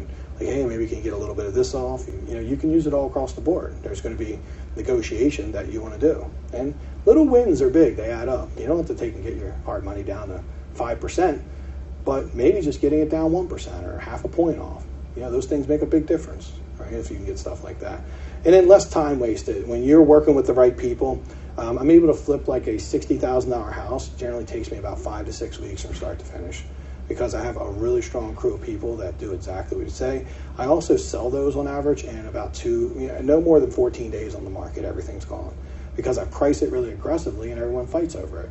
So these days, that's pretty easy. Now, getting deals, though, is the key. I got to bring in the front side of it all, so less time. So here's the numbers of what you'll see when you're working with like a high profit house flipping model. So think about your average competitor taking and making 30 phone calls to get into like a 120K flip that they make because they got to talk to a lot of people because they're using these old school ways. Right now, you're getting like 3 flips for the same 30 phone calls. And marketing right now is expensive. Talking to agents is competitive. Working with wholesalers is very competitive. So you're going to have to get better results when you do, right? You're going to have to get really clear about how do I get the best results. And this is how we get them. So you can see like the perfect business model, and I feel like you said this earlier, but pretty close, is we like to do 10 calls, get 1 flip, which is 20, 30K. We want to do that once a month. That gives us 10 houses a year we can do in 10 months, right? That's 200 to 300K in profit. Does anybody think that business model makes sense and is very doable? Cool. Well, what's holding you back, man? Like, it's actually, I mean, it seems very easy, and it is actually, but it starts with being able to do one, right? We got to, like, cracking the code to doing your first one is the biggest hump you have to get over. Once you do that, then everything is repeatable as long as you scientifically pay attention, measure, repeat, constantly keep improving things over time. And once you get to doing 10 houses, which is like just 1 a month for 10 months, the next part is 2 months chilling. This is our business model. Bam. That is me.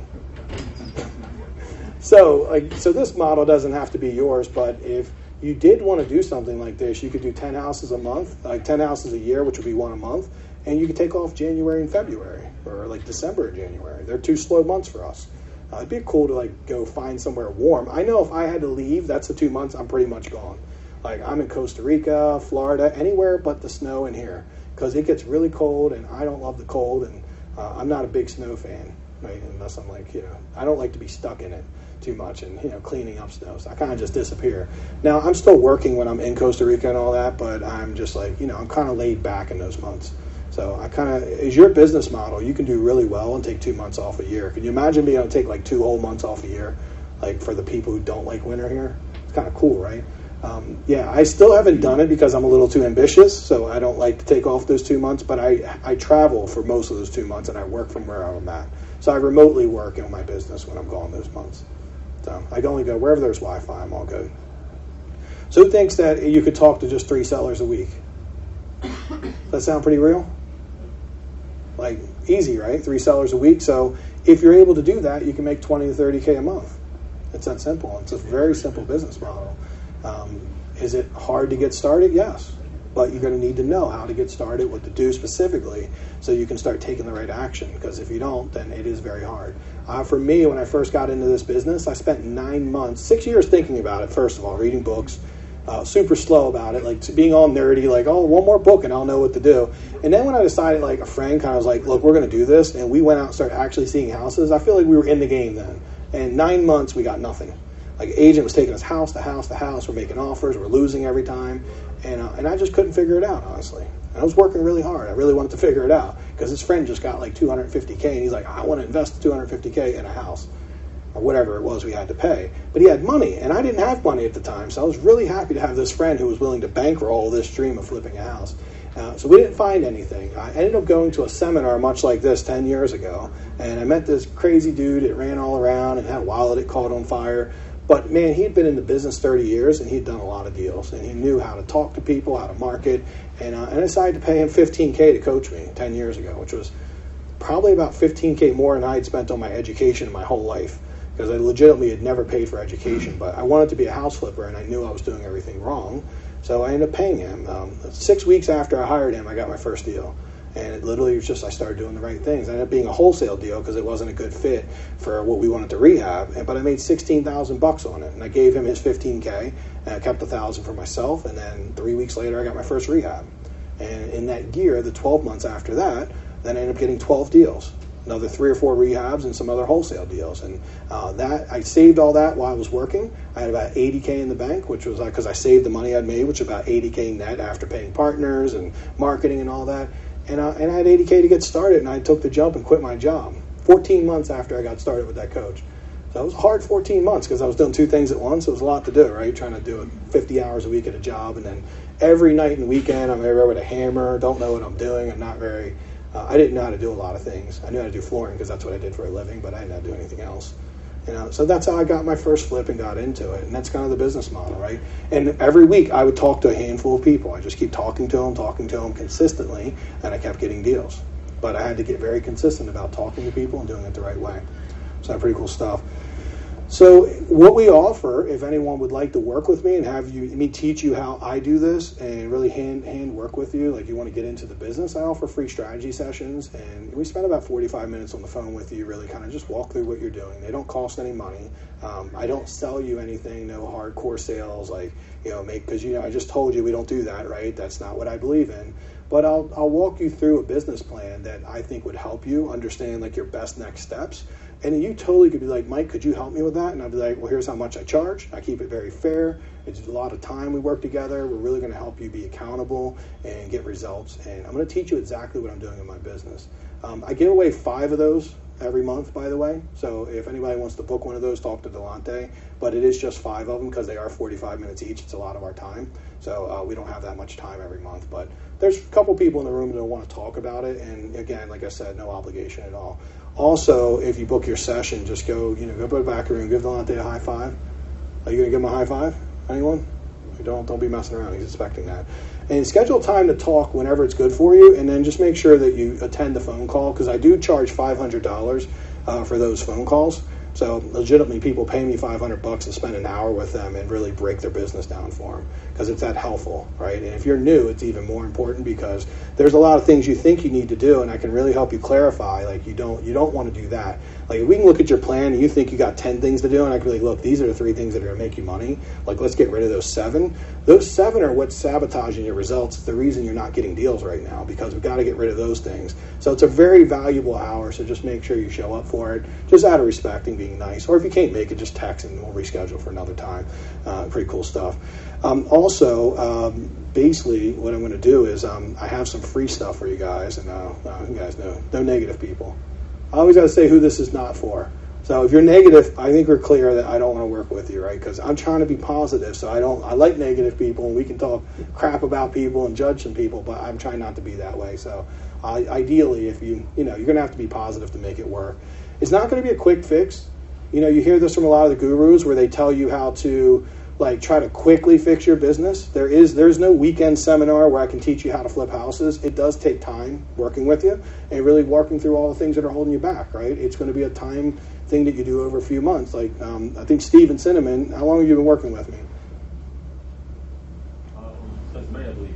Okay, so a couple months, like 2-3 months. Right. They got their first deal yesterday, right? Today. Awesome. Guys, today. Not overnight, but is it worth spending 2-3 months of your life? And it's a good deal. We're going to look at it and evaluate in the morning just to double check it. But 85, they bought it for 80, putting 85 in work, and it's worth about 270. This is a solid deal. It's going to make good money for them. Now, did they have to pass on a lot of okay deals and things that were kind of tight, didn't work? Yeah. You probably got a little frustrated along the way, didn't you? Oh crap. And then I kept just saying, hey guys, keep on it, man, we're going to do it. And I had to motivate a little bit, because it's very frustrating when you don't get the instant result. But we're playing a big game here. This isn't an overnight result. And once you learn to hack this, what I've seen happen with a lot of students is it might take them anywhere from a month to 3 or 4 months to get their first deal, but once they do, often more deals happen after that. So like Samira, it took her 3.5 months to get her first deal. 2 weeks later, she got her second deal, and 3 weeks after that, she got her third deal. And she ended up being in a situation where she had to wholesale some stuff off. I know because I bought one. She sold one to me, and that is the great thing about being a coach. I get some deals here and there. Because she had too many, right? So that's the best position to be in. I got too many deals. So yeah, make sure that you're positive. Q&A, who has some questions that we can go through about anything? That's what we're here, especially a little more about, obviously, sales, if I can help. Okay, good. Thank you very much. The session was very, very helpful. I just have last minute stuff to say from our hands. But the question that I have directly is that do you give more multifamily? You can, but I don't personally because my specialty is really doing single family houses. But that doesn't mean I've bought many multifamilies and I've took and owned them and kept them for wealth and then sold them later on and made money. There's really only one difference, and like everyone needs to learn very systematically how to get a good deal, right? And once you get a good deal, you're going to need how to fix it up efficiently and effectively at cost and on time. What you do with it at the end is totally up to you. There's some of you in the room who are going to be like, I want to flip houses, and there's some who are going to be like, I want to keep rentals. Like your exit strategy is up to you, right? If you want to keep multi-units, it's the same concept. So yes, I can easily find multi-units and I can get them deals. Same conversations I have with a multi-unit tenant like person or a landlord, same conversation I have with a little old lady that wants to sell a probate house. It's not very different. It does require all the same things, being good with people, getting good deals, understanding the numbers, being able to renovate it, and then what you do with it at the end is just a slight change in strategy. So personally, I've just found that where I really love and what I like being in, like to stay in my lane, is flipping houses, buying a lot of houses and wholesaling and flipping them. I wholesale because I can't flip everything, because when you buy, like last year I bought 71 houses and I rehabbed about 40 of them and wholesaled the rest. Because I couldn't keep them all. And I wanted to be able to buy them when I needed them. And unfortunately with flipping, you can't always buy them when you need them. So it's nice to have more than what you need. Thanks for the questions. No one. Anybody else? Good. What time frame you were saying when you buy it, when you sell it? For me, when I buy and sell, so when I'm flipping, my average time frame is about, from the work standpoint, I spend about 10K a week. So if it's a 100K renovation, it'll take me about 10 weeks. That's kind of the average of what I'm running. If it's a 40K renovation, 4 weeks.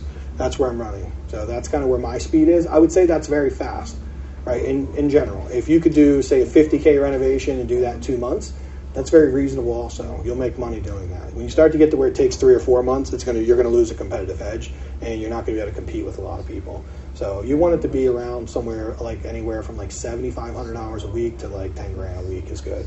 Very fast. And you know what I mean by that? Like if you had like a 15K renovation, it would take 2 weeks if it was $7,500 a week. So just meaning that like you're not looking to spend it, like you're just going to spend money. I went to the casino, I spent 20K, like you said, Mike. Nothing got done though because I didn't win. No, don't do that. But it's just you're rating how much is like the spending usually equates with the work. Like if you spend 20 or 30K in a week, it means you got a lot done. I had a week where I did a 45K renovation. And I spent 45K in 1 week. We did that in 7 days. That's super fast. It took 20 people to make that happen though. Like that's something that is real. So when you say that, like people say, well, you can't do that in 5 weeks. I'm like, well, actually I did it in a week and I videoed it because I thought I couldn't do it either. And we thought it would never happen. So we were videoing the whole thing to hold us accountable to make sure we could truly do it. And we did it. And it took 20 people to make that happen. And they worked kind of late and it was really cool. It was fun. Delante did it with me and a couple people. So my project manager got on board. But now when I say, hey, project manager, let's get it done in 5 weeks, 50K, he's like, okay. Got it. We can make that happen. Then selling it usually sells very quickly because a big part of selling these days is that you're putting a product out that is really well thought out. So meaning you've thought out the best layout. You've really got thoughtful of the design for each neighborhood, whether it's an older house, a newer house, it's on a waterfront. These things really matter about the design. And when you get the layout, the design really nailed, and then you price it really well, house is usually 7 to 14 days on the market and you got multiple offers. We get multiple offers on 85% of what I list because I price it that way, because that way I know I'm going to get the best people in. I can get them fighting against each other. And when they fight against each other, then guess what? Some people start digging in their shoe to find money and they pay more. Okay. And that's what I want. I want them like fighting to pay a little bit more because it values my property. If I come in and say, hey, I got 10 offers on my property, I'm looking for highest and best. I don't know. That kind of just said to them that my property is really desirable, right? But if I'm like 70 days on the market and I'm like, hey, are you going to make an offer? Like, hey, you thinking about putting that offer in? Like, hey, when can we inspect it? Right? That offer is going to be way less desirable because they're going to feel like they can, hey, they would take anything, just make them an offer. They seem desperate. Go ahead, Carlos. So, what's your business? I didn't actually hear you. Speak up a little bit. How low do you go? Oh, I'm not really looking for like way under price. I'm really spending all my energy making sure I've got a great product, first of all, and the product's really well thought out. And then I'm looking at the price that things sell quickly. So if everything else is selling for $240, I might totally, if I see it's only sitting on the market for 5 or 6 days at $240, I'm at $239.9. But my house should be like a hair better, right? I want it to be just a little bit nicer. So when they see it, they're going to go, oh, that's really well done. Oh, I like what they did with this. And it's going to be more emotional, right? I'm designing it in a way to create emotion. Like, I used to design very logically because I'm a logical person, but now I'm adding what we call SWOMO features. That's an acronym for selling with multiple offers. And when we add these little features, it's like we want our house to be remembered. So when they go and see 8 houses in a day, oh, that's the one with the s'mores. Oh, that's that one with that cool chandelier in the bathroom. Or that beautiful wood wall, right? Oh, that's the wood wall house. If they can give our house a name, we did really well. If they don't have a name for our house and just, well, that's the one that look like all the rest. Like, probably not going to put a lot of, emotion into it. So you can go like a couple thousand cheaper. Yeah, I just make sure I'm priced aggressively because when you look at comps, right, you can always find that one outlier that sold for $250, but if everything else really sold for $240, I'm ignoring the $250, paying attention to what everything really sold for and making sure I'm comparable in price. But if my house isn't as good or is about the same as everyone else, then I'll probably go $235.9, something like that, just $5K less. I just want them to clearly know they're getting good value when they buy my house. No need in this market, though, to be like $210 or anything. You don't need to do that. We just want to make sure you're on the really sharp side of the pricing, and you want to look at all the aspects when you're pricing. It's going to be the price, how long things stay on the market, how desirable is the house you picked. Is this a really big buyer's pool for this house, like first-time home buyer? Really big buyer's pool. Right? So if we have all those things, we don't need to greatly underprice. We just need to know the value of our home and how quickly people want to buy it. And that way we get multiple offers, because multiple offers, I'm telling you, part of why I think I'm a great negotiator is because I'm always in a really good spot to negotiate. It's so easy to negotiate when like 5 people are fighting over it. It's like I always use the analogy of like I got snowed in one year and I watched The Bachelor, and it's the only time I ever watched it. So I did watch the whole season because it was like a season thing. And I was like, this dude is so lucky. He's got 25 women fighting over him. And he's like, these are all of them won like beauty pageants, and they're like, he's like getting nitpicky now, right? He's like, I don't like the way her left toe looks. And it's like she's like totally hot and beautiful, like saving children's lives and stuff. Just a really nice person, but he's got so many options. He's getting really picky. So yeah, we want to make sure that we're very much the same when we're selling our house. We want to be like the dude that has a lot of options, a lot of offers, is like, and then they start fighting over us. It's kind of fun. It's the closest to The Bachelor I've ever been to. Right? Good. Sorry. What formula do I use for analyzing like the numbers and what I should offer? Is that the question? I have actually a deal analyzer that I used to sell for like $49, and we've taken all the ways you've ever seen. So we use ARV, we use return on investment. I believe you should look at an offer from like 4 different places so that you can just see them all and how they all line up. Because making a really great offer, you should be considering multiple factors. Like if you just consider one, it could be a hole in the way you're offering. You might miss some stuff. So like ROI, the ARV, ever hear the 70% rule? I've actually created like a sliding scale. It's not 70%. It is in some neighborhoods. Some neighborhoods it's 65%. Some neighborhoods it's 76%. I have somebody in Canada that I'm working with right now. He's paying 78% and he's averaging $50K a flip. So like in his neighborhood, it's 78%. Could you imagine? For years he was using the 70% rule, and he's like, I can't get deals. Like, of course you can't get deals because like no one's paying 70% there, and you're making a lot of money paying 78, so your competitors are outbidding you. So it's really that sliding scaling, understanding, having an underwriting criteria of what is the most optimal thing to offer in each neighborhood. And when you understand that, then you can start putting together really strong offers that get accepted more often. 70 is a great starter. Like everyone teaches it because it's super starter and easy to remember, but it only works at like very specific price points. So, and I'm not telling anybody to buy at 7-8%. That totally is Toronto. Price points are higher. There's a reason for that. We got to build Cool. How do I find them? MLS right now, a lot of stuff's come from MLS, wholesalers, probate mailers, absentee owner, and PPC. They're the things that have been really productive. Bandit signs for years, I did those. They work really well. I just cut a lot of stuff out lately, so I cut bandit signs out because it's kind of hard to put out, and you got to like hire someone to put them out for you, so they were a little bit problematic. But if you're new and you're looking to get your phone ringing, bandit signs are the cheapest way to get your phone ringing to get experience. And you're gonna have to commit to putting like 25 to 30 out a week, and so that you can get consistency. And if that's something you want to do and you want to bootstrap it, it's not very expensive. Maybe it costs you about maybe $50-$60 a week to do that. Maybe $200 a month. A little bit of money, but you got to invest in yourself if you're going to get your phone ringing. If you do that consistently, you will get like your phone ringing, and you will get deals. But consistency is the key, because me and Delonte, we always laugh when people, we kind of see bandit signs come out and then disappear like 3 weeks later, because they realize how hard it is to go out and put all those bandit signs out. And if you're in the DC... Oh, really? Yeah, I don't know. Yeah, they totally, bandit signs are a lot of work, and we just decided there was like easier ways for us. But we did them, it was the first thing I ever did, bandit signs, and I did them up until a year ago. And there was no other reason than I just found easier ways, and I realized I don't need as many houses, so I don't need as many marketing channels, right? So I was just cutting that marketing channel out, not because it's bad, because everyone asked me, like, Mike, what's your best marketing channel? They all work really well. You want to pick your marketing channel based on your personality. So if you're not outgoing, do not pick cold calling, right? That is not going to be fun for you. It does work very well, but it's not, again, everything's awesome. Just pick what you really like. So if you're a little bit nerdy like I am, then the MLS works really well, because you can learn how to hack the system and really start to have a process for how you go through things. And I love doing that. I can sit on the MLS for an hour, and it's like a breeze to me. I love going on there, looking at properties, strategically finding the right deals. I enjoy that. So I found that I keep getting away from MLS because everyone keeps telling me how bad it is, but like honestly, I found 17 deals last year on the MLS for over $400K in profit. So yeah, the MLS is pretty sweet. I mean, it's definitely good. You got to use it a certain way to make it work. Yeah. Oh, so I mean, it's all the basic stuff. I mean, honestly, I don't have any ninja stuff that I'm doing. That's what gurus want to make you believe. There's like this special thing I do that only works for me, and you buy my program for $39 a month, and you'll get deals raining out the sky. No, just pick one of the things that's always worked and just become great at it. Like, so for me, I love doing like probate mailers, no-brainer, right? Absentee owners, a no-brainer. Doing like MLS is free, so it's a great place to start if you're new. You don't want to spend a bunch of money on marketing until you've actually understand really well how to look at deals and how to analyze those deals. So I call, starting with the MLS and wholesalers, starting in the sandbox, where you don't have to spend a bunch of money to kind of hone your craft. So I love the MLS as a starting point, and it helps you get really good at analyzing deals. So most of the students, all of them are getting deals from the MLS. So you guys got it from an auction. Was it on the MLS though?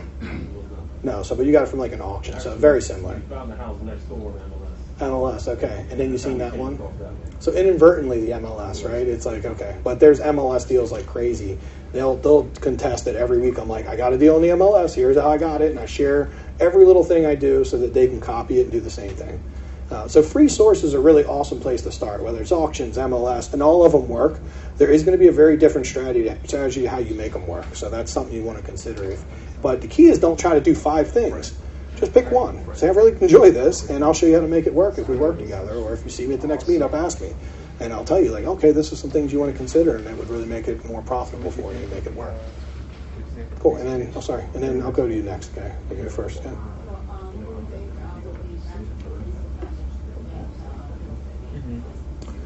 Zero disadvantage. A lot of people tell you there is a disadvantage. There really isn't.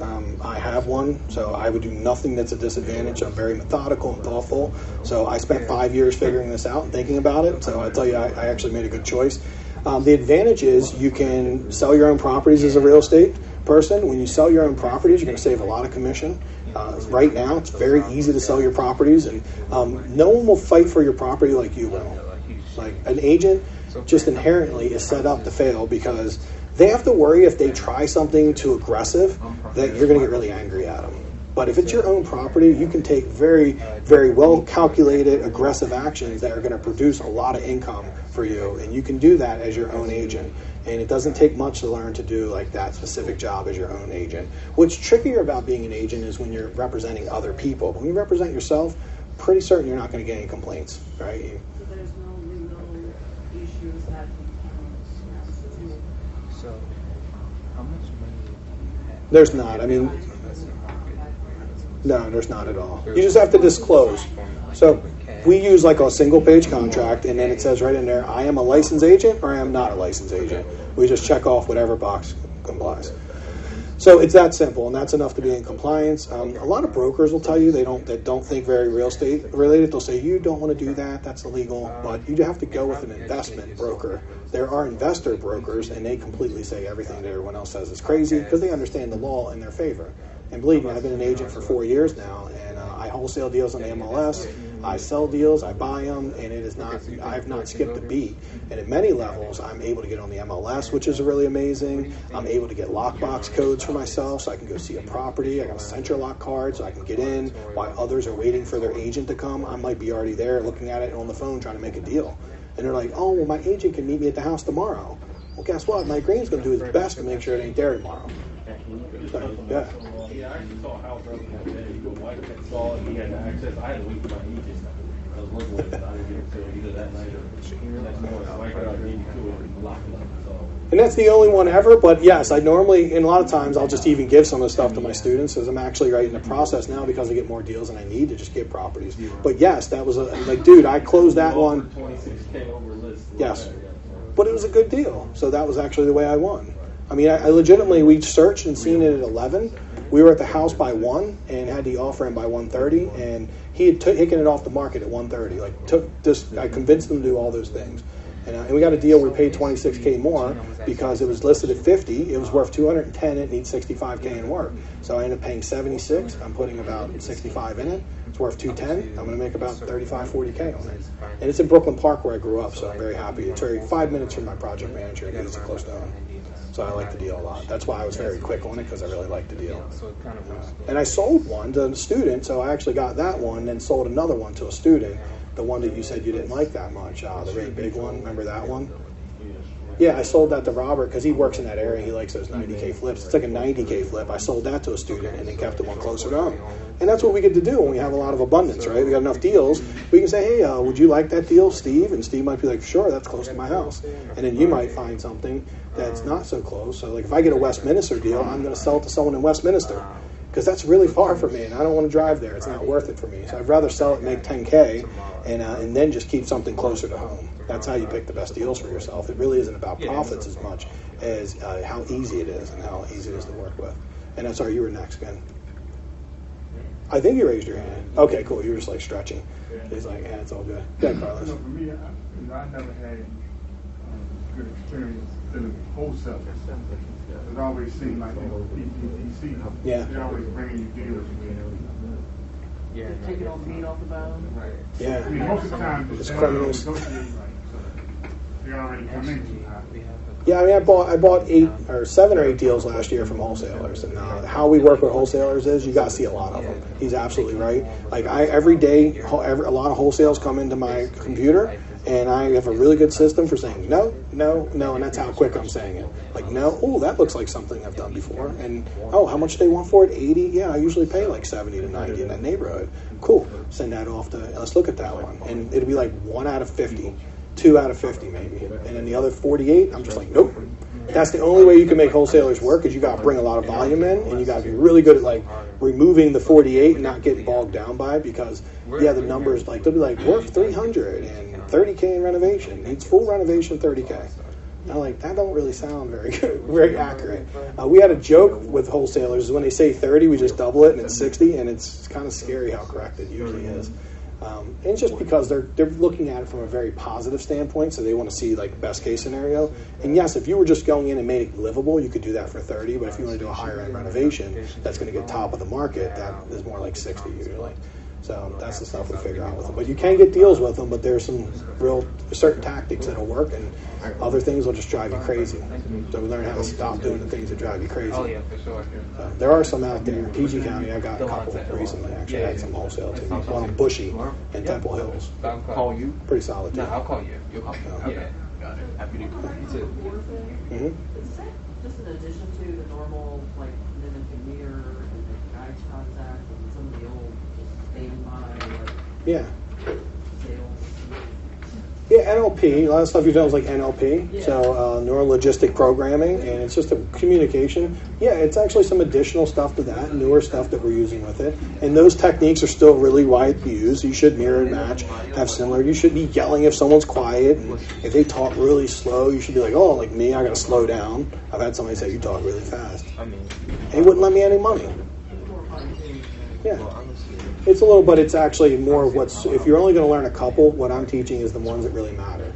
So it's what was important for me, because there's about 15 things you can learn that are pretty important, but these 3 are the ones you want to focus on until you really nail those. The commonality and the different things, they're going to help you get deals done. It is. Yeah, it's one of my secret weapons. You guys everybody know what like the personality assessment is? Like it's called a DISC. Anybody ever heard of that? Carlos? Yeah, I'm a DC. You're a DC? That's what I am. That's why we like each other. Right? We've all met. We've liked each other. We met like 5 years ago, 6 years ago. Dude, we've hung out ever since. And he asked me like auction a property off for him. And he bought it and then took it to auction with my company. And he just made like $50K. And we're like, damn, we're doing all this work. And he just like sold it at our auction and made $50K. We're like, then he did it like again and again. And we were like, holy crap. And then we didn't see him for a while. He started rehabbing him. But, he got a good run. I think he probably made, what'd you make? Over 100-something K, I'm sure. Yeah, it was really good. But we instantly liked each other because we have the same, I'm a D and a C too. A D is like the driver and the C is analytical. Like I have analytical, but if I know what I'm doing and I feel confident in the system, then I'll take action. Without it, then I get very analytical and I overanalyze stuff and I'll just sit there in my own head like thinking through it for 6 years. So I'm working on, I now know how much information I need to move forward in a calculated way so I don't make big mistakes, because I don't like to fail and I don't like to make big mistakes. But yeah, so the DISC assessment is really important, because if you understand someone's profile, like me and him like each other, but imagine if I was talking to someone who had a completely opposite profile with me. It would be about me understanding and recognizing their profile and understanding how to change my behavior and tone my behavior down in a way that we would like each other and build more rapport together. That's how I started winning more deals, because what was happening is I did well with the D's and I did well with the C's. I didn't do very well with the high I's, who were like hyper, like, hey, how are you doing? And that was a little like, I'm a little like, you're scaring me because I'm like, I was in the house all week. I know, like, that's a little much. Like, I took some dance lessons at Arthur Murray's. Anybody ever done that? And yeah, it's kind of a trip. But yeah, I went there and the lady would always come up like, hey, Michael, how are you doing? And I'd be like, holy shit, get me out of here. These people are crazy. And the whole time, what did you do this weekend? And how was that? And I'm like, oh, I've just got off work. Like, what? And I was like, I literally did like 3 of them, and I realized I was like ready to have a stroke. Like, it literally was creating anxiety. I couldn't learn, and every week they teach me the same thing, and like 7 weeks later, and I spent like $1,000, like I feel like I didn't remember one thing they taught me. Like, legitimately, because I was so overwhelmed with the craziness, and they were breaking rapport with me by being like a little out there, like way super crazy. They were high eyes, by the way, so it was super interpersonal, right? Love that, yeah. I have 2 questions. Yeah. First question is, do you like using for full rehabs? Sorry, what was the question? Do you like using for full rehabs, like a full house rehab? I mean, I prefer lesser rehabs, but will I do them? It's a balance in your business. When you're doing one, you kind of take what you get when you're first starting. You don't want to start and do a 100K rehab to start with. I'd recommend like maybe anywhere from like a 40 to 70 is being something 40 to 70K and how much work you're doing. That's reasonable first house. Obviously, if you could get a 30K house, that would be great, but it might take you quite a while to get a house if you're looking for a really easy one, because your competitors are going to want easy ones too. And they're not going to let you get ones. The ones that need very little work tend to bring in like the big money that's willing to overpay. So the perfect balance for me is about 40 to 70K in work. Tends to be not too much, but just enough that I can actually get a deal. Does that make sense? Because 20Ks, they're a little harder to find because they attract the more retail people. They might even attract someone that's a homeowner wanting to do a 2 or 3K loan and fix it up themselves. Like a homeowner, it's like, I'm going to live in it, and I just watched flip this house, so I'm going to live in it and paint it ourselves, because we like HDTV. And we can't compete against retail people. So 40 to 70 is kind of a good start.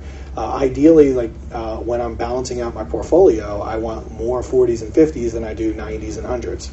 So I look for wherever I get the deal, but like in that scenario I just told you, I switched off a 90K for a 65, right? Because less work means less units of work, meaning I get paid more, because if I can do 3 units of work and make 40K, that's a lot better than doing 5 units of work and making 40K. right? Because it is more work to do a 100K house than it is to do a 40K house. So we want to always consider that. Now, when you're new, you want to get some experience, so you might not have the option of doing a 30 or 40K house. And as you get more savvy and better with people, you're going to get more 30 to 50K houses. That's going to become more of a reality. So yeah, when I'm new, I focus on just something that makes sense and I feel really comfortable with it.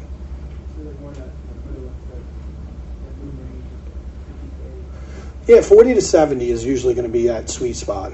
Like, I think yours is like 85. It's a little bit high. I mean, but, you know, they'll figure it out. It's 2 of them, so it's kind of not that bad. You know, they'll just have to tag team it a little bit. But ideally, 40 to 70 is enough work that you'll get a deal, but not so much work that you're going to be at a little disadvantage. I would definitely advise against doing like a 150K renovation or putting an addition or doing a condo conversion or doing a new build. I would definitely, as your first deal, recommend against anything that has a lot of uncertainty. Like, we want to focus on deals that will consistently create a result. And the 40 to 70K, you're not doing any kind of major construction as far as like adding a roof or like a whole second floor or anything. That's going to be a lot better. They're consistent. All right, good. Did you say you're investor brokers? Brokers who are investor friendly is what I mean. So there's some brokerages that are owned by investors or have a lot of investors in it. So they're like totally cool if you want to list your wholesale deal on the MLS. But if you go like KW and you're like, hey, I want to list my wholesale deal on the MLS, they're going to be like, oh, no. I know because they begged me to come there because I was doing like 100 some deals a year, and they knew when I got my license that the agent, I was taking that business from my agent, they didn't want me to go to another broker and they'd lose 100 some houses a year I was doing. So they're like, whatever you want, Mike, we'll do it. And then like 2 years later, like, well, you can't do that. That's kind of wrong. And like I told you, like, it was one way or the other. If I can't do wholesale deals, I'm out. And I had to go to another brokerage, which was very cool, and said, do whatever you want. So yeah, you find ones that are just more friendly to wholesalers as they can. It's like a small broker? It tends to be, yeah. It tends not to be one of the big nationwide brokerages. It could be, like, there's a couple that are just like, I think Douglas Realty is pretty friendly. You might just find some that are smaller or just more aware of like, okay, yeah, we've seen that before and that's totally cool. Because I think one of the biggest values today is being able to put your wholesale deal in the MLS. Some of the, like, when you've seen those numbers and you've seen, I don't know if you've seen one of them was $65,000, it was a wholesale deal. I put it on the MLS in College Park, and some dude that was an Indian dude was like, he ended up paying me $65 more. He negotiated himself, and we started at like $25K for me, and next thing you know, we're at $65K, and I was like, all right, I guess I'm not rehabbing that. Totally cool. And it was on the MLS. I brought in a retail person. He was actually going to live there, so he really liked the home, and he thought he could just do a little paint and carpet, and that's what he did, and he lived there, and he got a deal. And I made a bunch of money. It was a win-win. Found the perfect person. The MLS helps you do that. So, and you can list on the MLS without being a realtor, by the way, and it costs about $100. So there's a service right now that's out. I don't remember the name of it because I don't use it, but one of my students was using it. It was like, you can find it. It's like a listing service where they'll list it for you, and they'll just put your name, contact you. You pay them like $100. They'll put your deal on the MLS.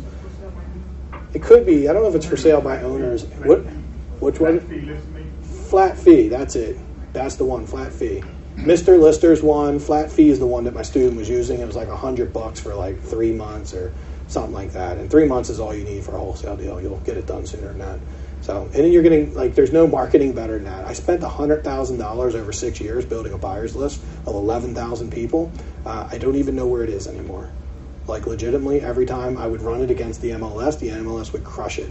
And I felt really stupid that I spent all that money, because that's what you used to do, right? You got to build a buyer's list. You actually don't these days. Yeah, they tell you got to buy it. So we did that. We were spending a lot of money every month building a buyer's list, and the MLS crushes as any buyer's list. It's just amazing because it goes right to the retail people, right? So the people that are willing to pay the most aren't the people that are at these RIAs. It's the people that have an agent carting them around and saying, John, this looks like a really good deal. You should buy this one. Let me tell you all the reasons this makes sense. And their math is a little off always. They're always like, well, you could buy it for like 100, put 50 in and sell it for 170, and you'd make 20K. And they're forgetting about those agent fees and everything else. They're going to lose like 20K with that deal. And they just love that. And they'll be like, okay. And that you might be like, oh, I got it for like 30K less and I get to make a bunch of money. Now, the agent's the one that's advising them. And for whatever reason, when they have an agent advising them, they feel more comfortable. I've had people pay like tons of money at an auction. And because it's a traditional way of buying a property, they keep doing it, but I'm like, hey, I could just sell you those properties cheaper and save you money. And they're like, no, thank you. They don't want to do it. They just want to work with their agent. They trust their agent. They don't trust me because we don't have any rapport. So yeah, we want to get right to the retail people, that retail investors, we like to call them, people willing to pay a little more. Maybe they have a different practice. A lot of Asian people will buy in like PG County because they're way happy to buy just a 10% discount. Because for them, it's 10% they just made. I'm buying it like a 30% discount. So I'm able to buy it 30% less and sell it to them and make 20% on whatever I'm selling. That's usually a really big assignment fee. It's a pretty real thing that happens. But MLS is kind of the big part of it. My last question. Do you have any tips for estimating rehab costs? Yeah, I mean, you have to learn how to do it. You're going to need someone to help with it. Estimating rehab cost is not something that's easy, and there's very little really good information on it, because people like to tell you things like, well, just put $5K for a bathroom, or do $30 a square foot. These are super vague, like cause you to lose your life-saving advice. The advice is really bad. So for us, what we're teaching, it takes time, is to teach you how to line item out everything you're doing. Like we use a line item, and we want to know how much it costs per square foot to do tile, hardwood, how much a sheet of sheetrock should cost to hang, how much you pay per square foot for painting. For shingles, it would be how much it costs per square. Like we start understanding a window costs $250 to install it and buy it. We have to understand standardized pricing. That's really the key. So you can find a lot of that out through talking to a lot of investors. Like Carlos understands that pricing really well. Me and him have talked a bunch, and it's always been like very similar to prices we pay. Our rehabs seem about like they cost almost the same thing. So yeah, you want to know that standardized pricing for each line item of the job. Don't bunch things up. You lose a lot of control, and it gets very vague, because you really want to be able to measure a house and say, here's all the pricing for it. And there's no product out there that does that for you. The ones that, like I seen one recently, it's like rehab estimator. Don't buy it. Like there's no product that does it for you. You have to learn to do it yourself. If you get that, you're going to be lulled into a false sense of security and think you know what your renovation should cost. The problem is, if you don't understand it in detail, you're not going to be able to convince the contractor to do it for that number. Does that make sense? Because let's just say you think it should be $6K to put HVAC in with ducts and everything, and you go to an HVAC guy and he's like, no, it's $9K. But you're like, but my tool said it was 7 or 6, and he's going to be like, no, it's 9. And you talk to 2 more people and like, no, it's $8,500, $9,500, and then you're going to be fully convinced that's what it costs. By the way, it's $6K. But you need someone to tell you that, right? You need to know with certainty that it's $6K. If they tell you it's 9, you're going to have to tell them it's not, it's $6K. I get it done I've done 850 flips right now. I've never paid over $6K. There's someone out there to do it for that price. Okay. So then, once you have that difference of, opinion of how much it costs, and you don't have any experience in that as far as the investor, that has 8%, 12%, 9K, come up with a 9K price. How do I get them down? Well, you start with, so for me, I market, and I get a lot of people coming, and there's going to be some contractors that are set up to work with someone like me. Like they've already figured out how to do an HVAC with a ducts and everything for like $5,800 to $6,500, and they know how to make money.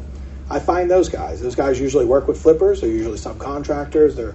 They're not contractors in general, because the contractor is going to need to make a little money on top. So they might be like 8K or even 10K, because they're making money, and that's how they make a living. So your job is just to know the numbers and then shop and be cheap. Right? Constantly challenge and understand the breakdown of what it costs for materials, how much labor it takes, how many man hours it takes to do each thing. These are the big details that allow you to, at a next level, understand what to do.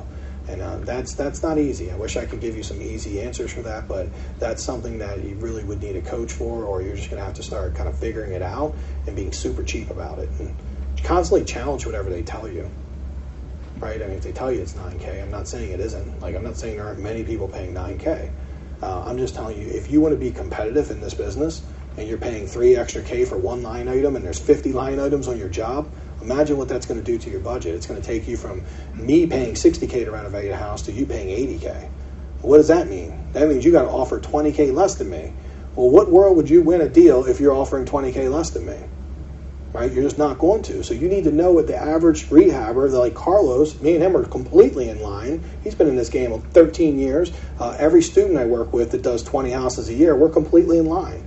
The pricing is standardized for us. Now, do we talk to 20 people and they say, hell no, and just one says yes? Absolutely.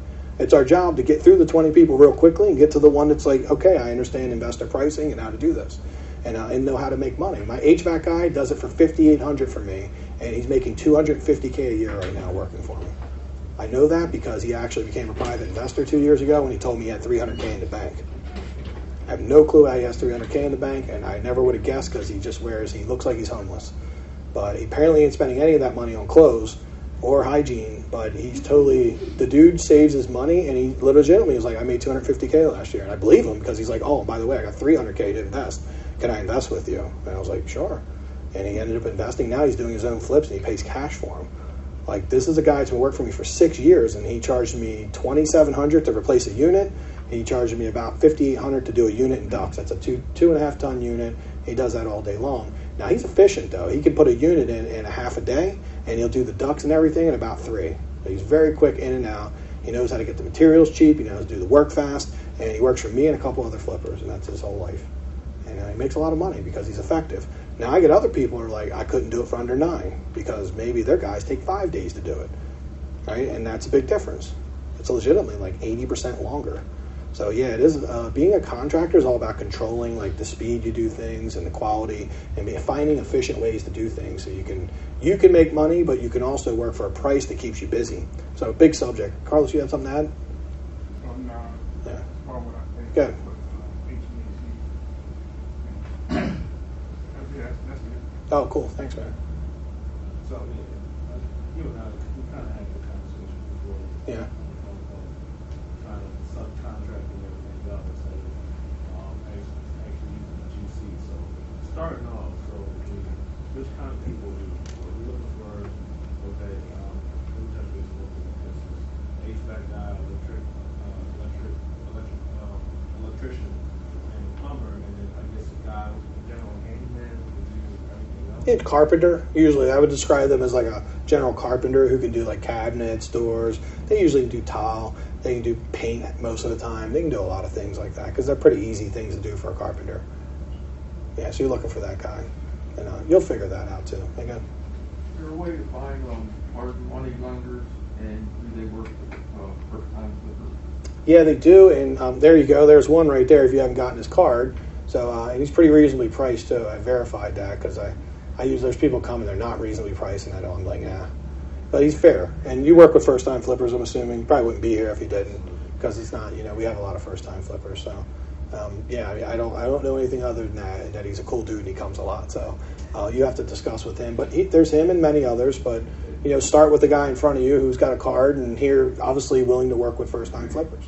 And then obviously if anyone's in the coaching program, then we teach you a lot about how to work with hard money lenders, but also private lenders too. And the private lenders are the people you can use to, like, if you have no money to start and say you need like $50K to kind of get ready for the hard money lender, because you might need about $30 to $50K in actual cash reserves, you might be able to bring in a partner who's willing to put the $50K up, and that'll allow you to get a hard money loan because you can use their bridge money. And most hard money lenders are okay with that as long as maybe it's all kind of worked out and clear.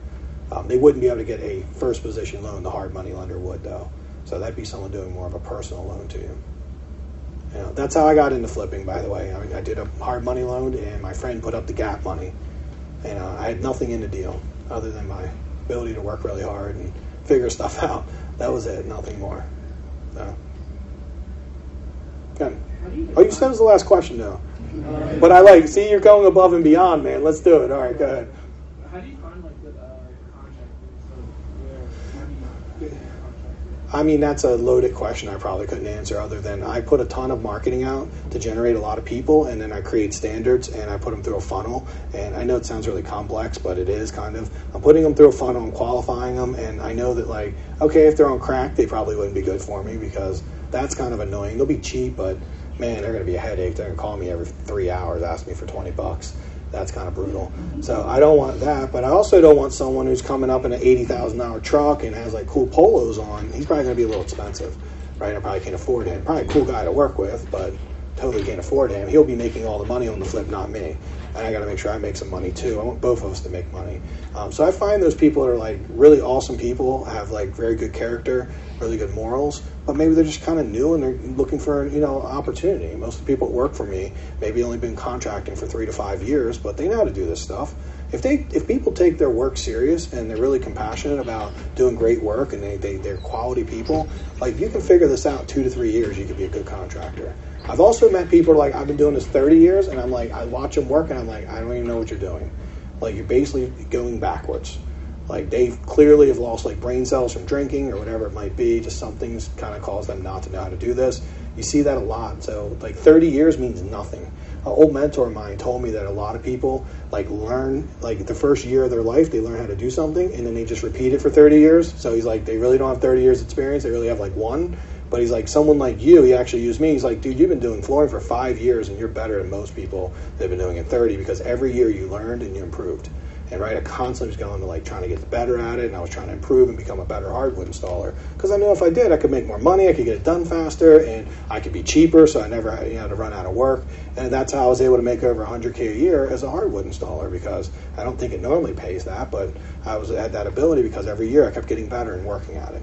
Now, that's not something you're going to commonly find with your contractors. They just usually learn enough, and that's it, and they get very closed off. But when you find people that have good morals, they work hard, you can trust them, then that's good. And they're usually able to do things effectively and efficiently, so you don't have to pay them too much.